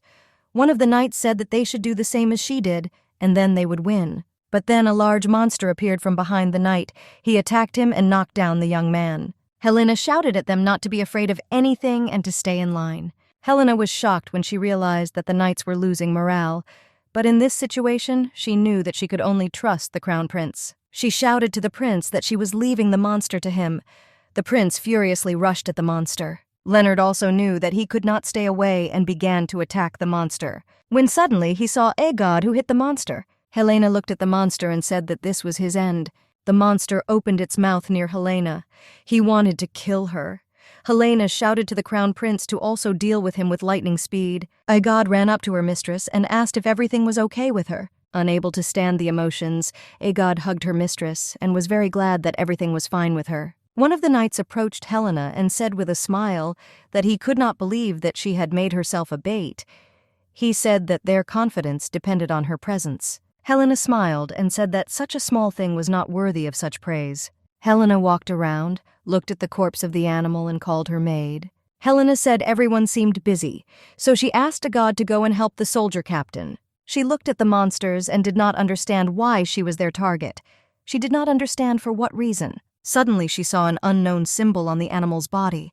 She came closer and touched it. After she touched him, she had strange sensations. She was in frantic pain. She was shaking. Kaiser saw what was happening and wanted to run to her. Before the crown prince had time to run up to the princess, a snake suddenly grabbed her and held her at a height. The snake had poisoned fangs. The poison that the snake had fell on the young princess. Leonard was shocked and angry. He screamed and called for his sister. Leonard struck the monster. The monster released Helena from its mouth and she flew down. Kaiser ran up to her and caught her. He screamed. The crown prince wanted to know if she was okay or not. Helena joked a little, and this amused the crown prince. He was glad that she was okay. Helena did not want to hesitate and said that she needed him to move away because she wanted to deal with the monster. He looked at her and said she shouldn't move. She realized that everything was swimming before her eyes. Helena remembered that the monster has poison, and if a person came into contact with it, then all 5 of a person's senses and especially vision weakened. She looked into the distance and asked the location of the worm. Everyone was perplexed. They did not understand what was happening.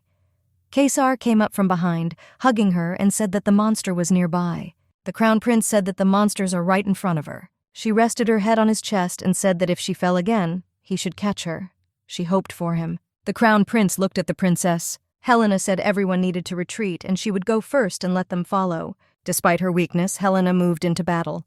She didn't see anything, but she felt her students who were reliably covering her from behind, so she knew that she would never lose. Helena dealt a fatal blow to the worm. The beast fought in the carriage. Helena fell down, hoping that the young man would catch her. Kaiser ran up to her with lightning speed and caught her. They both fell to the ground.